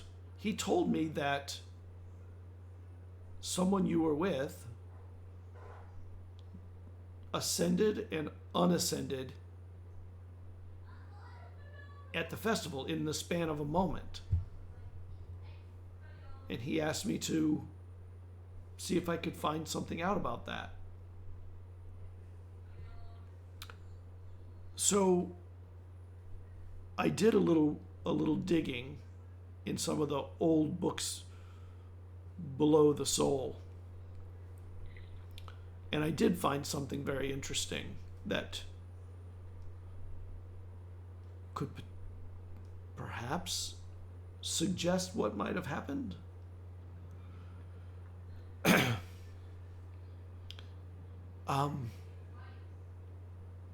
On that night, that dark ascension night, he said that when one of you disappeared, you actually fully disappeared and then, or almost disappeared, and then suddenly were back. And there is some old magic, very old magic, that can bind people or objects together, locking them in place with each other. And perhaps, and this is just a theory, perhaps this person was bound to someone and could not leave them. In which case, maybe the god that was taking up the ascension, if that's what it is,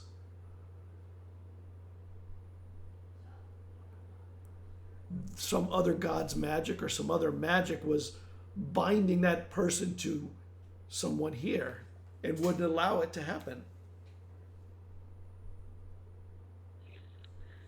What do you mean bound to someone? Apparently there's some old magic. I think that it's beyond most magicians now. Fey magic, I believe, that could bind people together so they could never, even into death, be taken from each other. So it keeps them. There's a theory of the heavens and of the hells, that they're places that you can go to, which would be, of course, where you'd go to meet the gods.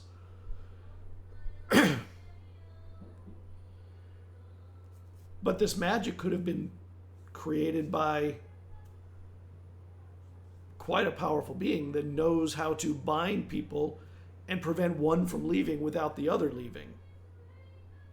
So maybe whoever it was that is here is somehow magically entwined with someone else where they cannot exit separate from each other this life.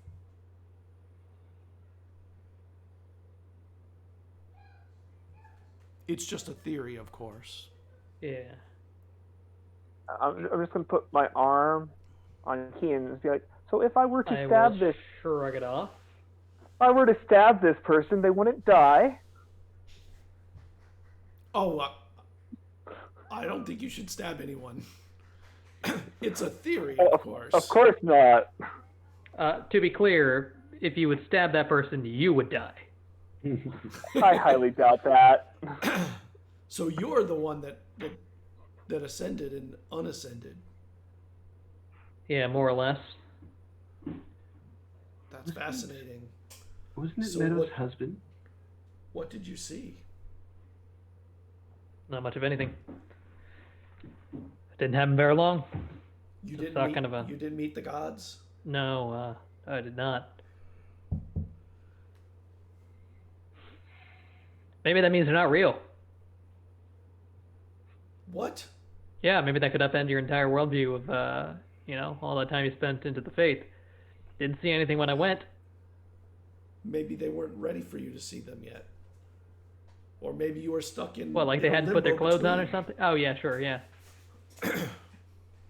Yeah, maybe I needed to do a lot more work on my own soul before I could ascend to whatever peaks After- they have or some other nonsense. Yeah, After that's what fair. you just said, I think you may need to do a little work on your Oh, sword. I mean, sure, yeah, they could smite me down if they'd like right now. Morkant, I can't believe you're letting him speak like that around you. People can have their opinion. To change the subject, Kian, wasn't your pouch created by Meadow's husband, yes? Who Yeah, also created something for her? the buttons, yeah.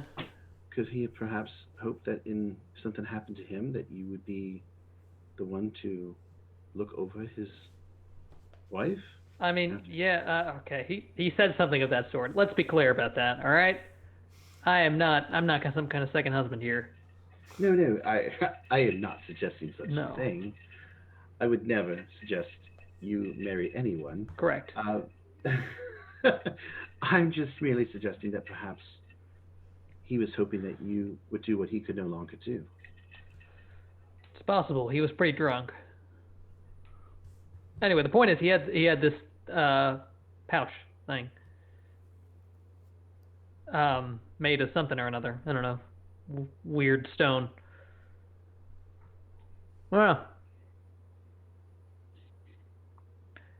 all we got is a theory right now, so thanks for your time, I guess, unless there's anything else. That's all that I had. I think it's very interesting though that this person was maybe tied you two together magically in some way. Especially if he gifted you something. The Fey Lords are known for gifts that are more than they seem, maybe even sometimes traps. Thanks for your advice. Sorry. I'll take it under consideration. We good? Question: those books that you read, was there any details on more about the magic of how it works? I'm a practitioner of magic, and I'm always curious to try to understand more about the ways. It was in some stories on the gifts of the Fey Lords. It didn't explain how to do magic, and even if it did, I don't know if I wouldn't have understood it. Not being a practitioner, being more of a learner. Is the book still down in the library? Yes. All right. Could I perhaps see that at some point? It's back at the stall. We'll grab it. Thank you.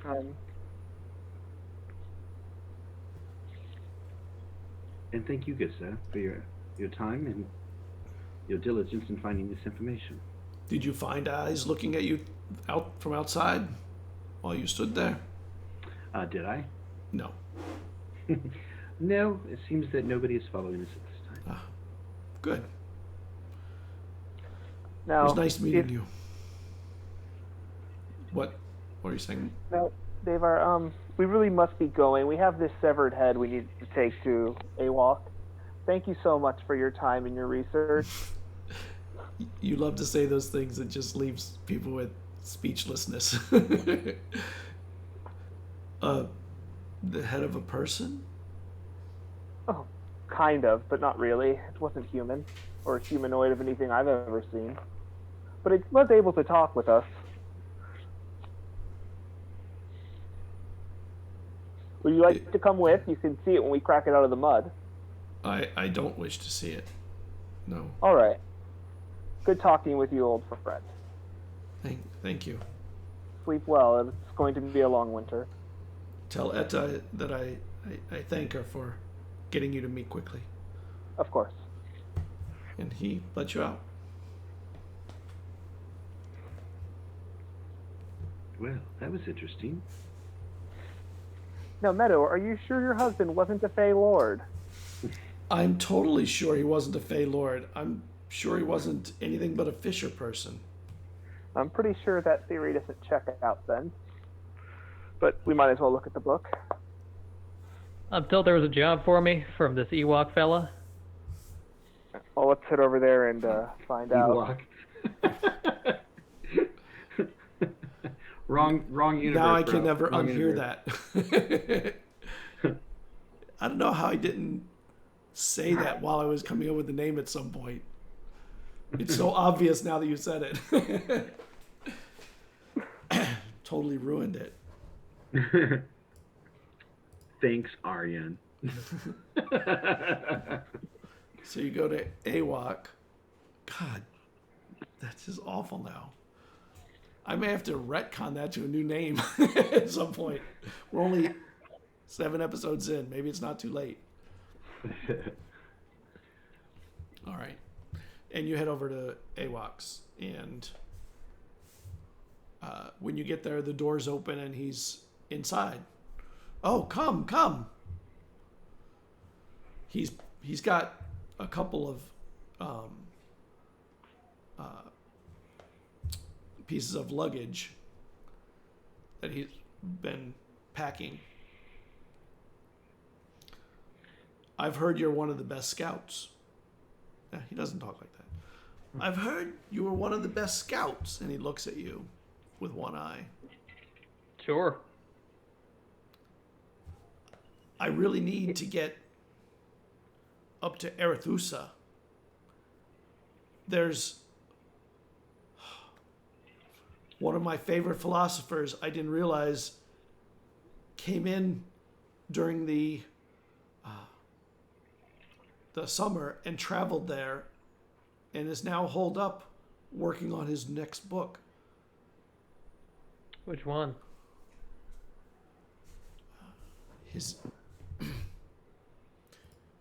Her name is Calliope Metrilia. I am just beside myself at the thought of meeting her. Calliope Petrilia? Calliope. How quickly do you need to get there? I was waiting for you. I'm ready to go. How quickly do you need to get there? What kind of timeline are we looking at? I would leave tonight if we could. Well, the forest. I think it would be safest. I would think to leave tomorrow morning. Question: Is there a longer way to get to Arethusa that just entirely avoids the forest? I don't care how long, but just is there a? You can go out to the beach side and travel via the beach and avoid the forest there. How much you paying?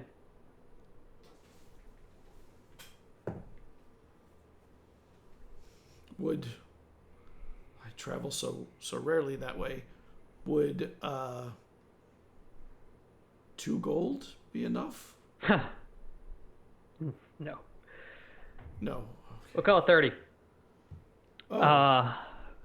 Hold on. And he goes downstairs. He comes up. Okay. 1.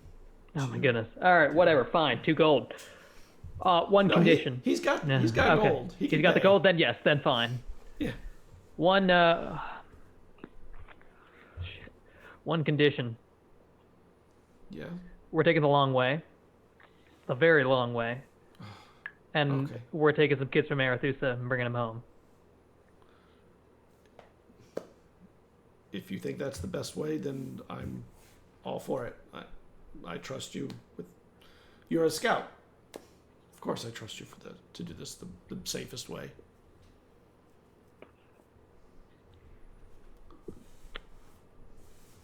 And I guess we'll leave. I guess when the children are prepped for the trip too. Yeah. I need to talk to my team for a sec.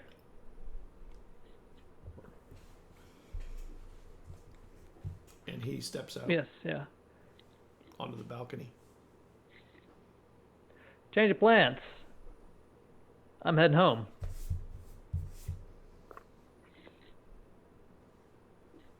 Stay safe. May Acor watch over you. All right, see ya. I think I'm going to go with you, Meadow says. For sure. I mean, I That's don't think that you can go without me, to be honest, now. Or maybe you can. Oh. Veteran, what's the game plan here for you? In what sense, my friend?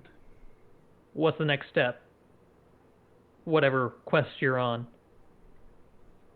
In truth, I want to find a way to bring those who have been taken home.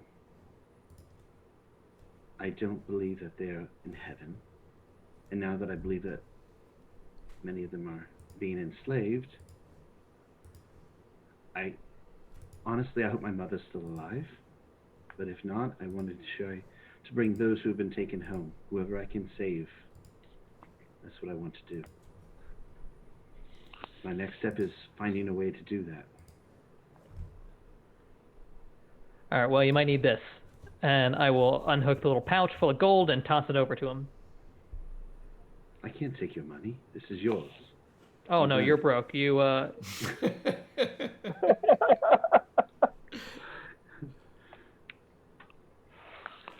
I want to be there, but something else comes first. So, in the meantime, figure out how that works. Learn how to send a message to Arethusa. Keep you posted. What There, is your father's name? as I check my notes. In case we are able to find those who have been taken and he is among those. Antar. Antar. If the fates, whatever you believe, allow, and we do find your family, your father, I'll make sure that we get word to you, as well as help him get home. I'll escort him personally if I need to. It doesn't feel right doing this without you, but I understand that you must do what you do. So, Some things come first. no, these children need to be taken home safely, and I commend you for that. All right, well, Before you go, at least go with us so we can deal with my issue here, and I can buy you a drink with the coin that you just gave me. To Sure. send you off. Why not? How much coin did you actually toss me, just so I know? It's like 130 odd gold. Oh shit! All right. Yeah. It's no joke. It's some good money. All right. I'll put that on there, and I will use it for the party. Buy yourself As well something as- nice. Yeah. Right. Thank you. All right.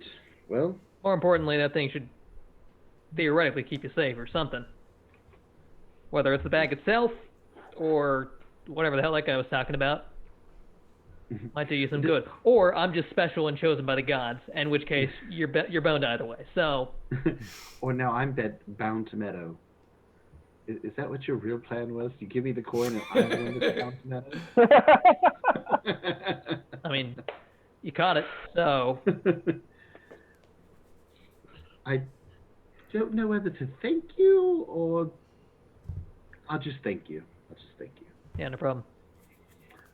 Let's finish our work here with Awok, and then let's try to deal with Vigera and hopefully get myself out of that situation with my family. Oh, right, yeah, someone's hunting you down. Whenever you're ready to travel, have the soul send word to me, and I'll meet you wherever you need to be met. Understood. So, Awok, before we go, I'm glad that you have this settled, this business here, but you should know that we found what killed the gnome gentleman. What was it? Was it? There was 3 of them. I don't really have a name for them, but they were nasty creatures that were capable of odd magic. And I will describe it, and I will show him the pictures that I drew, as well as we can put the head on the table to crack open. And I will go into detail about how this thing was able to make me hungry for its flesh and it took every ounce of my body to not try to eat it. I don't know what that is, but from your description, I'm glad that it's dead. They're all dead? You said there were three more of than them. one. There were three. And I will tell them about the sacred pond, unless anybody stops me, and about how they crossed over after the gnome had crossed over, and that's how they got here. As well as the information we found out about how they were chasing down their slave. I will tell this elder everything, because out of everybody, he seems to be the one on the most up and up with us, as well as the one that is the most likely to be trusted with this information. So everything we learned. So and that's everything that we learned. So this poor soul, this gnome, somehow was captured by these things, or got away from these things maybe, and came back somehow through this pond, you say. Yes. And it was emaciated, and I mean the markings, from what I was told, make sense for someone who is being beaten. Now my concern is, That's more disturbing than I could have imagined. all these people have been taken. They'll be taken for food, for slavery, and who knows what else. Why so many all of a sudden? I'm very worried. Well, we should all be worried now. This can't be good, and I want to try to find a way to get through. If you find anything that in your travels that will help us understand this forgotten language, or anything that might lead us to, finding a way to cross over to that realm, please get that information to us. My goal is I'll to try start to bring those researching. people home. I'll start trying to find out some information on this. And while they're talking, I want to try and break some of the mud clumps off to reveal the head. Okay. And the skull part gets shown, and the smell is just just overwhelmingly awful. And Actually, can I create a minor illusion of what it looks like standing right next to it? Obviously letting him know that I'm doing it, just so he can get a full picture of how tall this thing was. Yeah, you can do that. I don't warn Eslov, though. Thank you. Eslov, you see one of those creatures standing in the room.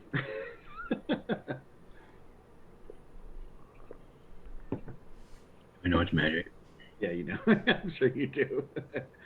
No, I want to roll to see if I know. Well, I was casting, I think, let me see here, the spell. I imagine with that conversation, he was eventually getting a little spaced out. Semantics and material, yeah. So, yeah, you would hear me going, blah, blah, blah, blah, blah. So, just so you know, this is how tall it was, and just to give you a better visual.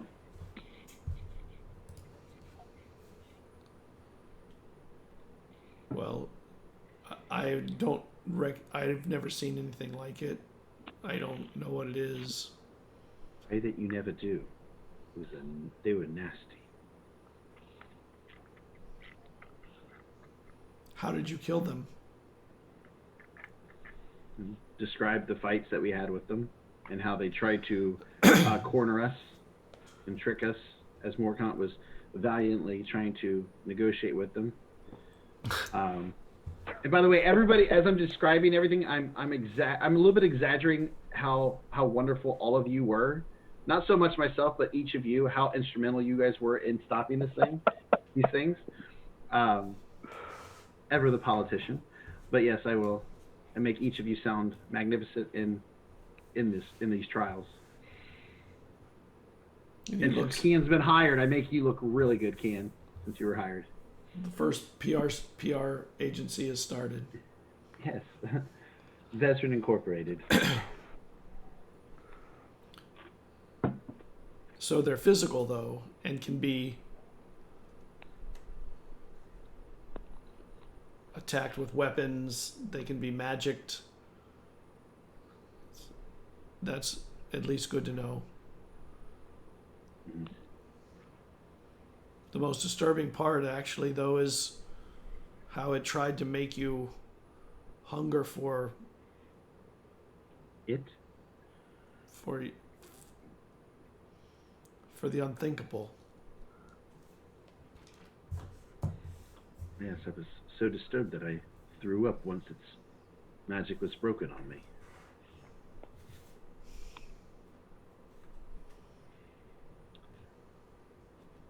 I'm only lucky that I had these gentlemen to help get me out of this situation.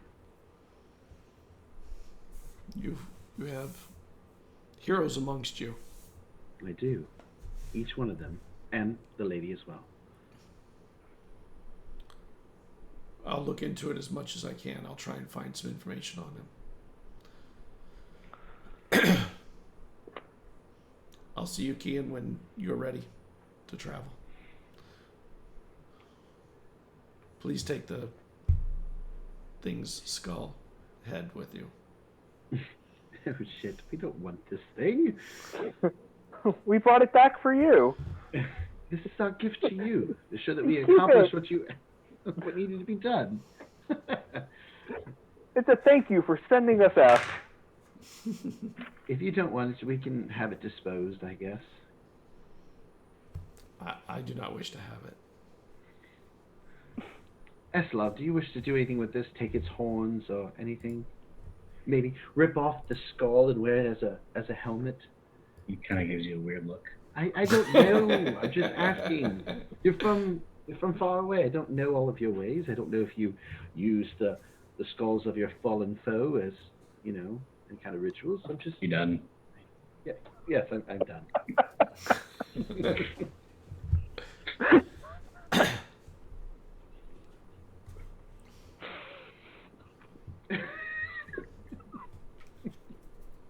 Are you done? Are you done with this? I think we're done with... We're on schedule to kill a guy, right? I hope we don't have Kill to a man, him, yeah. but I don't know what will happen. I'm hoping that we can speak amicably. We'll see. Next episode is called The Gang Killed a Man. Gangs of Phelan. I guess after this, if there's nothing else, right? There's nowhere else we need to be for the time? Not until later in the day when food's ready. Perhaps we can stop by the Soul and we can get our hands on any of those books that we need. And I can research while we're waiting for our meeting. Yes, that sounds terrific.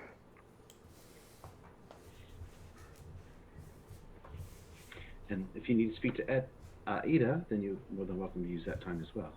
Yeah, I just want to convey to Ida all the information on everything that happened and then ask her in return if there's anything that she came across that sounds similar. Hold on. Say that again. You want to do what? I just want to convey everything to her and then just inquire if she, in her research, she found anything similar. I had not found anything like that. That's beyond what I would have even recognized, I think. There are many books that are starting to get set aside for you to look through, though, when you have some time. Let me go ahead and get out of my armor, and then myself and Vazrin will probably love to go over the books. Okay. I would be delighted to have you. And when you get out of the armor, it feels good to have that weight Like- off of you. Stretching and Yeah. come down to read the books. Do boring stuff. So, Vazrin, apparently we have a nice little collection of books we need to go over. Would you gentlemen care to read with us?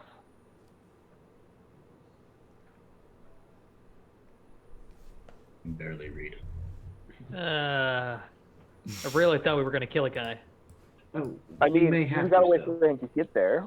We could go read at the restaurant. Let's do that. If he shows up early, You then know we you can can't take those books out to the restaurants. All right, how about you stay here? So, just so you know, the gentleman that we met on the road, the first place, and I described the one that Meadow had put to sleep, that's who I'm looking for. If you're going to go over there before I get there. So if you see him, please just Okay, let me know before I get there. will do. So, when you go to see the books, there really are tomes lined out on a stone table down there, and they're written in some really old writing. And you know, to read most of them, you'll need to do some deciphering work. I mean, you know how to do it. It's just slow and not easy to get through. But she's been setting things aside for you, and she's put the cryptograms next to them, so you know how to convert the languages, the words, or the letters. Do any of the titles stand out to me? Well, the one that Devon had found was on the ensorcelments of the Fey Lords, written in a very old Elvish tongue. Elvish? Yep. Okay. Well, looks like we got our work cut out for us. How would you like to divvy this up? However you see fit. I can read Common, Elvish, and Sylvan, just so you know. Anything outside of that, not my wheelhouse. This was never really my strong suit. I'm more of a number person than a word person, but I'll do my best to keep up with you. No worries. While I'm down there, I'm also going to cast Detect Magic to see if any of the books down here are magical. Oh, goodness. Um, It's going to be a lot. no, not that you see. I'm shocked. Now there, it's like a library of books Yeah. and scrolls and stuff. Okay. Yeah. I figured Then- because it was in the soul. Well, Oh. he probably just means exactly where we're at. I'm not detecting anything. If I walk around, maybe. So. All right. Well, let's get to work then. And then how much time do we figure we have before that food at the restaurant is ready and we expect to go over there? A couple more hours, and you know that a couple more hours will get you exactly about nowhere here. You need real time. How many books did they set aside for us so far? 16. Any of them in Draconic?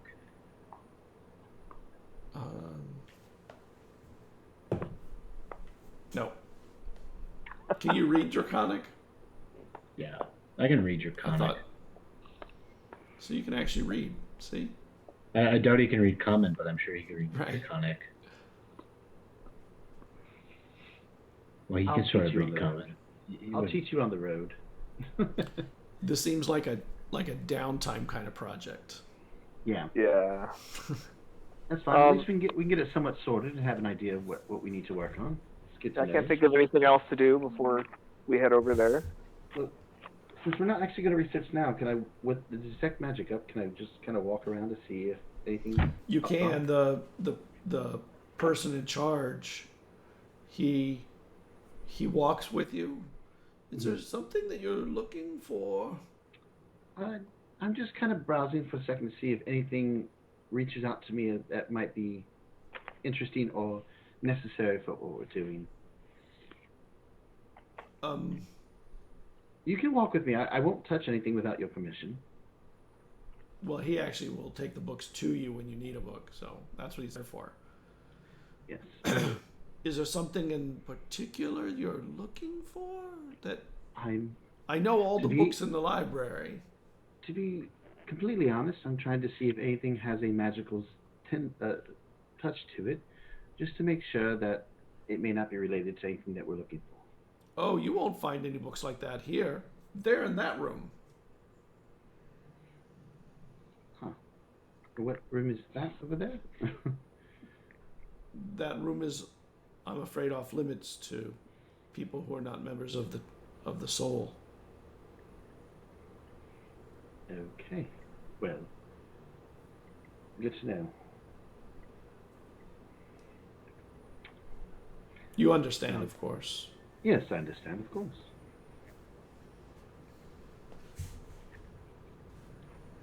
Well, perhaps I'll have to speak with Morcant to see if there's a way for me to gain some type of membership so that I can be a service to not only the Soul, but the island as a whole.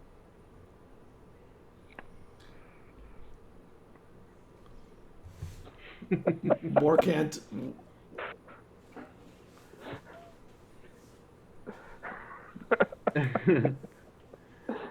No. And by the way, if you do an inside on check on me, that is exactly what I'm trying to do. I am not even lying. Right. Because for him, that's what magic is trying to find a way to protect those he cares about. Mm-hmm. I know. For the next ascension, I'm going to need you in a loincloth. I'll do it. If that gets me entry into there so I can become better for all of you, then I will do it. And that post is cold. Mm-hmm. At that time of And year. people will be far less happy next year. Hopefully by then I can fly and I just fly up and do it and fly back down. That would be cheating. Yeah. I would make it look like I just make it look like I'm climbing. And the books are there ready for you when you're ready to research them or go through them. And he says, I've made sure these stayed set aside for you for when you're ready to sit and spend the time needed to go through them. Yeah, so I'm a bit busy this evening, and I don't really have time to sink my teeth into this. Is it okay if they sit here a little bit longer? I was told that they should, whatever you need will be left out, and I'm to assist you with any translations that you may need. Oh, excellent. That'll probably help me quite a bit. This was never my strong suit, as you well know. I know. He teaches language, and you've been a student here. All right. Well, with the time, we'll just head over there when it's time. Yeah. Okay. All right. And while I'm waiting, I think I'll talk with the orphan children and just try and help them what I can. They're all sad and confused and afraid. All the things you'd expect. I'll sympathize and relate, having known exactly what they've gone through, more or less. Yep. And they all of them appreciate whatever you do, although they seem to be, their appreciation outwardly shows less than they feel it inwardly. Well, there's nothing anyone can say that could fix it. Yeah. And the time passes, and you spend it with the kids. And then it gets towards the time when you think that the food will be ready at Go Froth. Morcant, when we head off to meet the others, I'll tell you. I hate seeing the people of my island suffer. Is that why your family stays in the keep the whole time? I am not my family. Damn, that was a good call out. So Ed's probably not best in character for Morcant, but is a thought that's been on my mind. Well, my family does more than stay in the keep, but I am not like the rest of my family. unfortunately, I was not allowed to do more than I've done. Would you, it shows that you truly care. You're out here trying to make things better. And that's all anyone can really do. You just go out there and do what you can for everyone. I'm sorry if my family let you down as a child. I don't know if there's any way your family could have helped. I just Neither think do I, but the faith your family has and their influence on this island is, I think, far more limited than the reality. perhaps. And you're probably spot on with that, but all I can think about right now, looking at those children, is finding a way to bring their families back. So, And hopefully we can figure it out. I honestly, if it was in those books, though, I feel like we'd already know. I don't know if this is the right way to go. who knows? There could be knowledge down there that was hidden away by the church to protect those long ago and forgot. Hopefully, with any luck. And you arrive Hopefully we at, can keep for the winter. Yeah. and you're walking and you arrive at Go Froth. You can keep talking, but you get there. I'll put the hood up and let's see if we can find our companions inside. Okay. All right. Step in and look around for a giant dragonborn. Inconspicuous. What have I been doing this whole time? Have I just been chilling there? What? What have I been doing this whole time? You can smell the meat cooking. They're ruining that beautiful deer meat. He's getting more used to cooked meat. Yeah, the room is starting to fill up more. There's more people than there were before now that the dinner is getting prepped. The chef that's in there, he's lowered the deer out of the smoke where it's now catching direct fire, and he's rubbing like spices and oil on some kind of oil on it, and the smell is very interesting. Like you don't, up in the north, you don't really spice things. You don't have spices and herbs that you use much. The only one we have At least is not for salt. food. The only one we use is salt. Yeah. That's only for preserving food. Yeah, you have. I mean, You there's do sometimes use where- herbs. The shamans sometimes use we herbs. put, flowers and herbs will go into some food Yeah. for celebrations or ceremonies or rituals. And the chef is in there working it, and he's talking to everybody around it as he's doing it. He seems to be pretty personable, and he makes it kind of a show.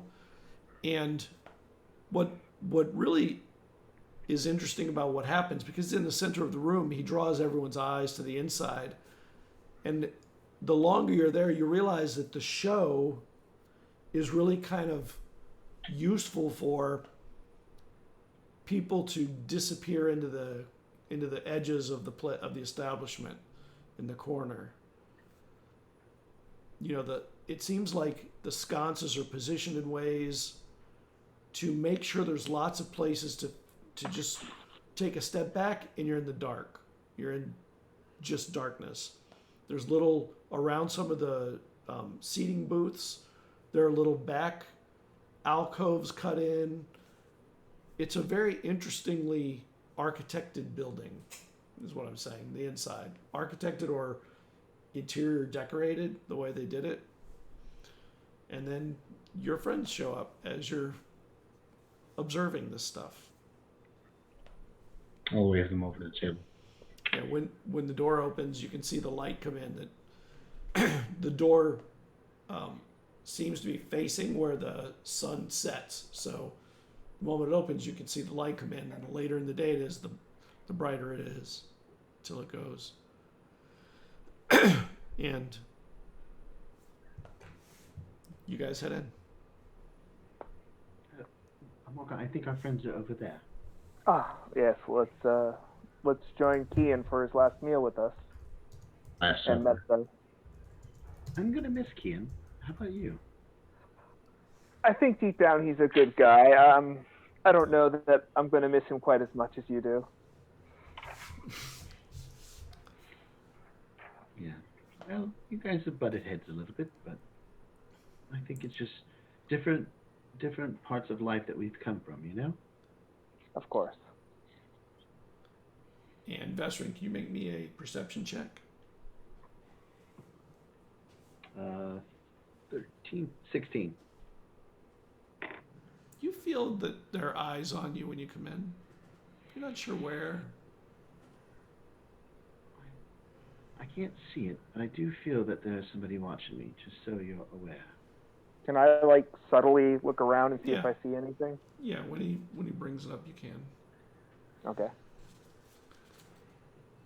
Roll. Okay. Perception, I'm assuming? Perception, yeah. Oh, I did not do a great job. I'm trying to be more sneaky than observant and rolled a total of 13. Okay. You don't know where from. Well, But it we would should be keep hard our to- eyes open then. In a lot of places in here, it's hard to tell where the people are, how many people there really are. You can hear the bustle of people, even though it's hushed, but it's like this undercurrent of whispering everywhere. Well, let's go sit with our friends. Yes. Kian, Esla, have you started celebrating without us? Have we? You could Yeah. if you wanted. Sure, The why beer not? We here- have I'm sure we have a drink in front of Yeah, each they of us. have they have huge steins. You know, like really tall and Das wide. Boot. And they're just spectacularly good beer. Oh my god, that looks delicious. A good head All on right. it. It's a little weak. Well, then I'm assuming it's probably just right for me. And I'll order one and another one for everybody else. I'll get a tea. I'll still order him one, whether he drinks it or not, and it'll just be there in front of him. Well, you have someone at the table to drink it. Wait, you get a what? A tea? A tea. Some boiled leaves.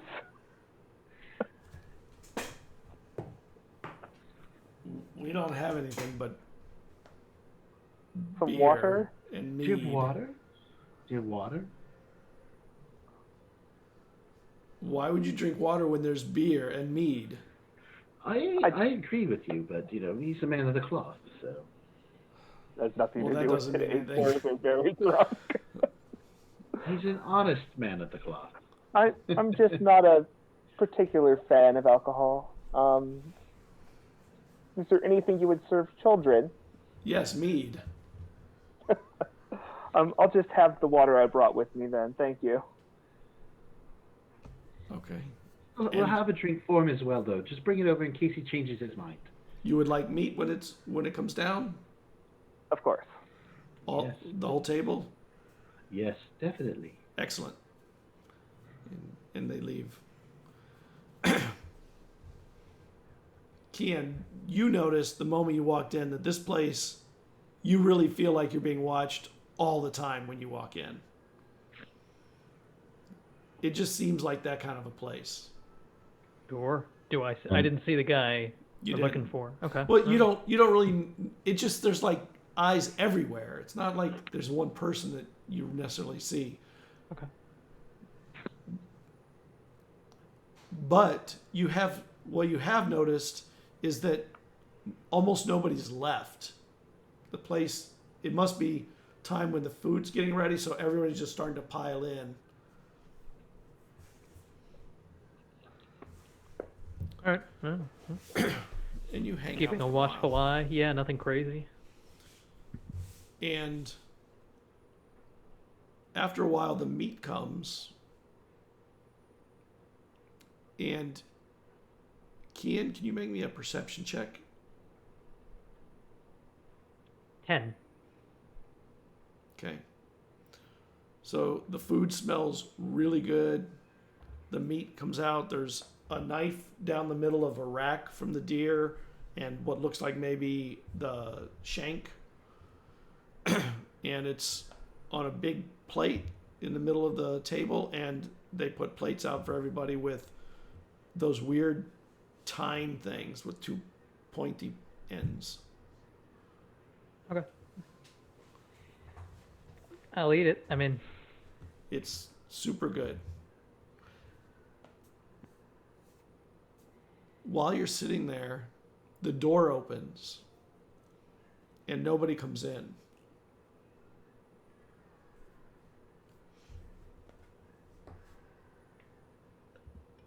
Well, that was odd. Does the door shut behind itself, or does it just swing open? It closes behind itself. Wait a second.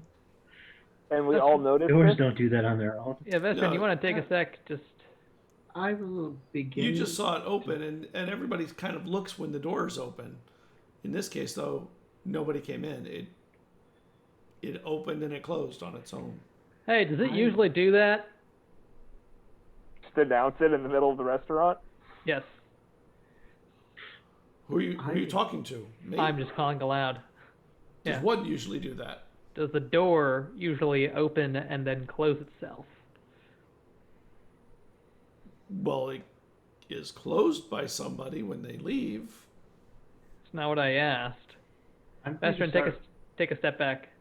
I'm going to sit in a corner, and I'm going to begin detecting magic, in case. I'm gonna sit right in front of him.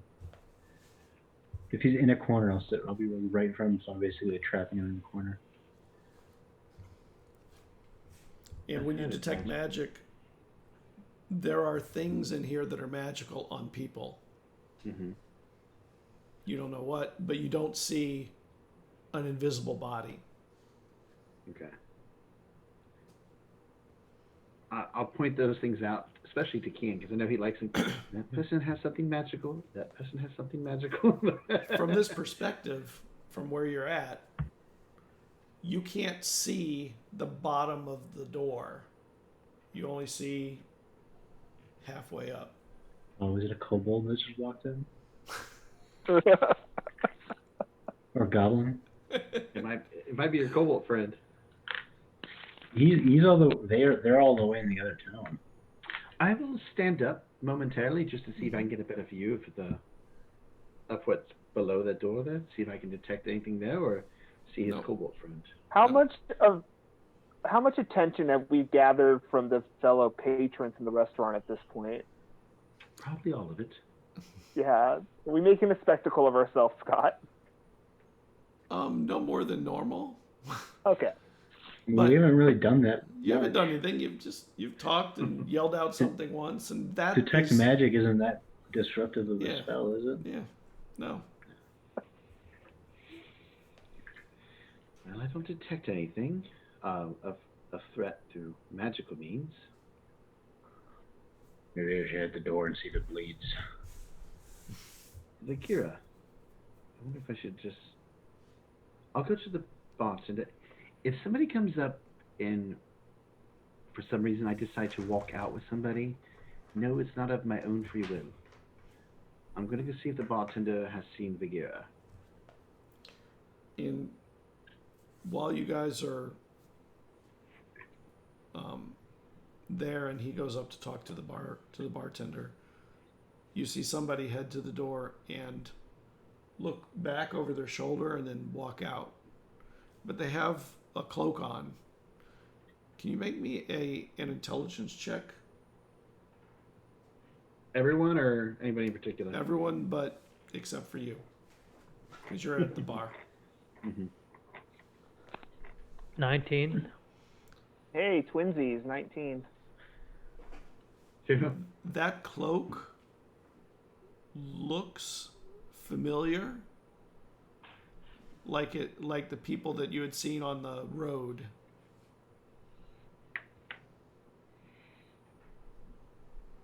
That's him.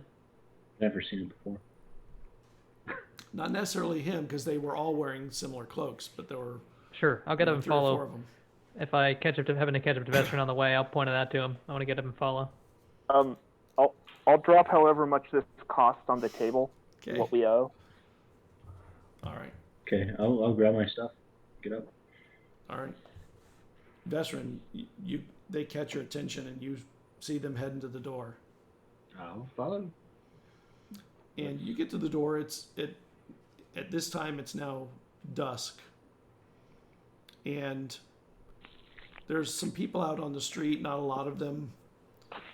And this person you see turning a corner into an alleyway, heading away.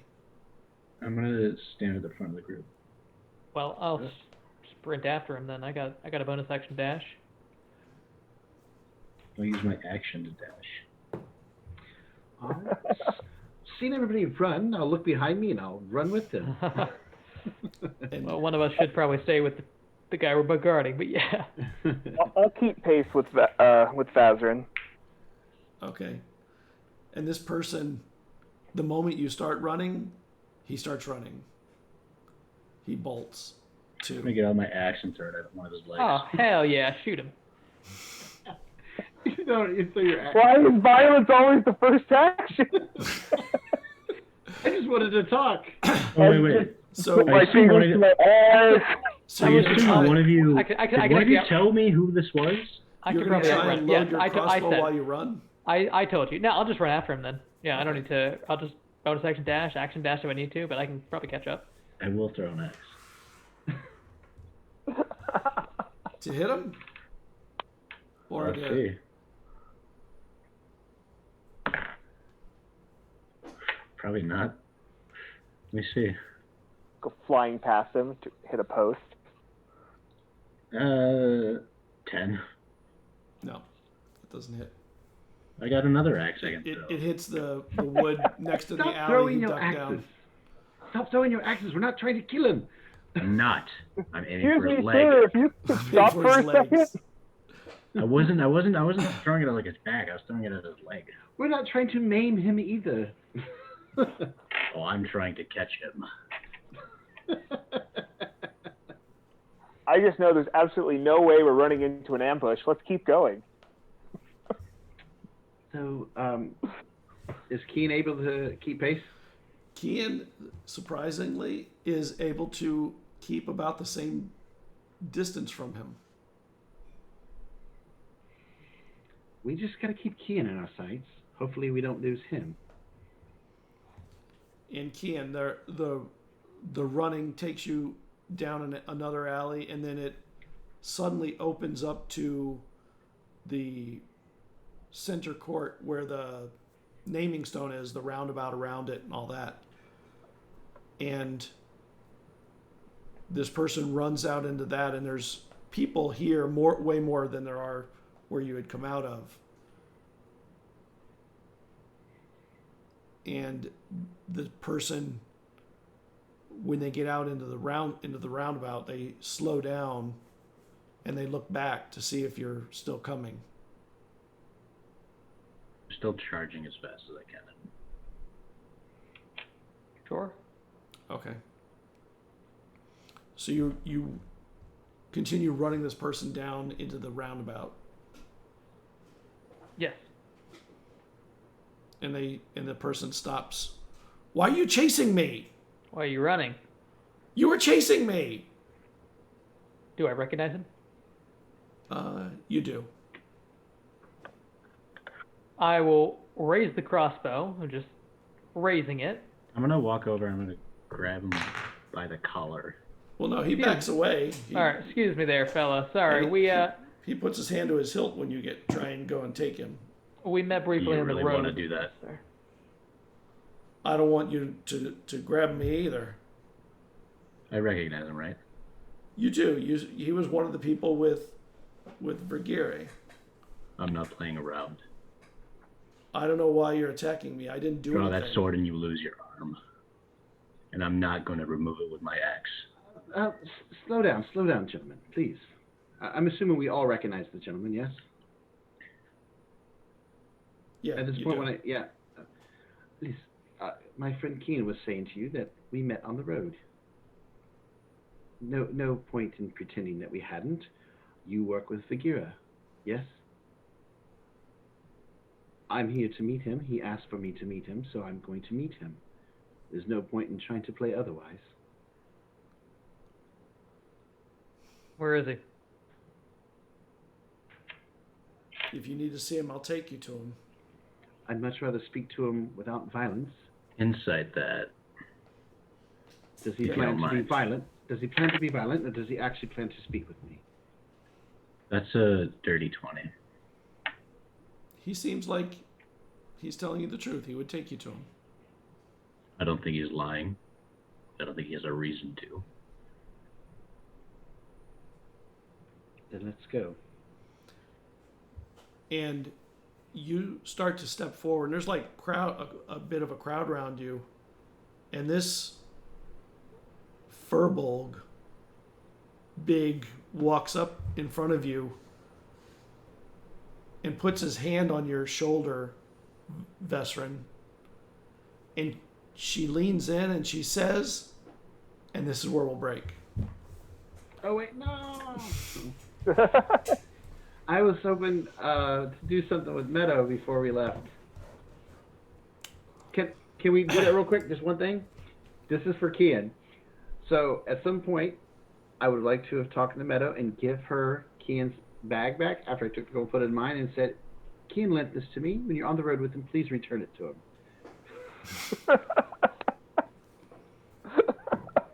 I don't think he should be without his lucky bag that your husband made for him. And she takes it. That's for you, Kian. All right, so that would have happened earlier in the day. So, all right. And this is where we'll break. This is where we'll finish for the night. Thank you, everybody, for joining us. I will let the four winners know shortly on Twitter. You can come hang out with us on Discord if you want to chat. Some of us will probably be there at some point soon. It was really nice having you here. And do we good have night. news that we want to share tonight, or is it next week that we want to? No, next week. Okay. All right. And Thanks, everybody. good night. Bye. Thank you. Bye. Have a good night or a good day. I had to give you that bag back, Brad. I had to give you that bag back. It's just perfect. Like, you think you got rid of that bag, and then she's gonna be, oh, Desmond said to give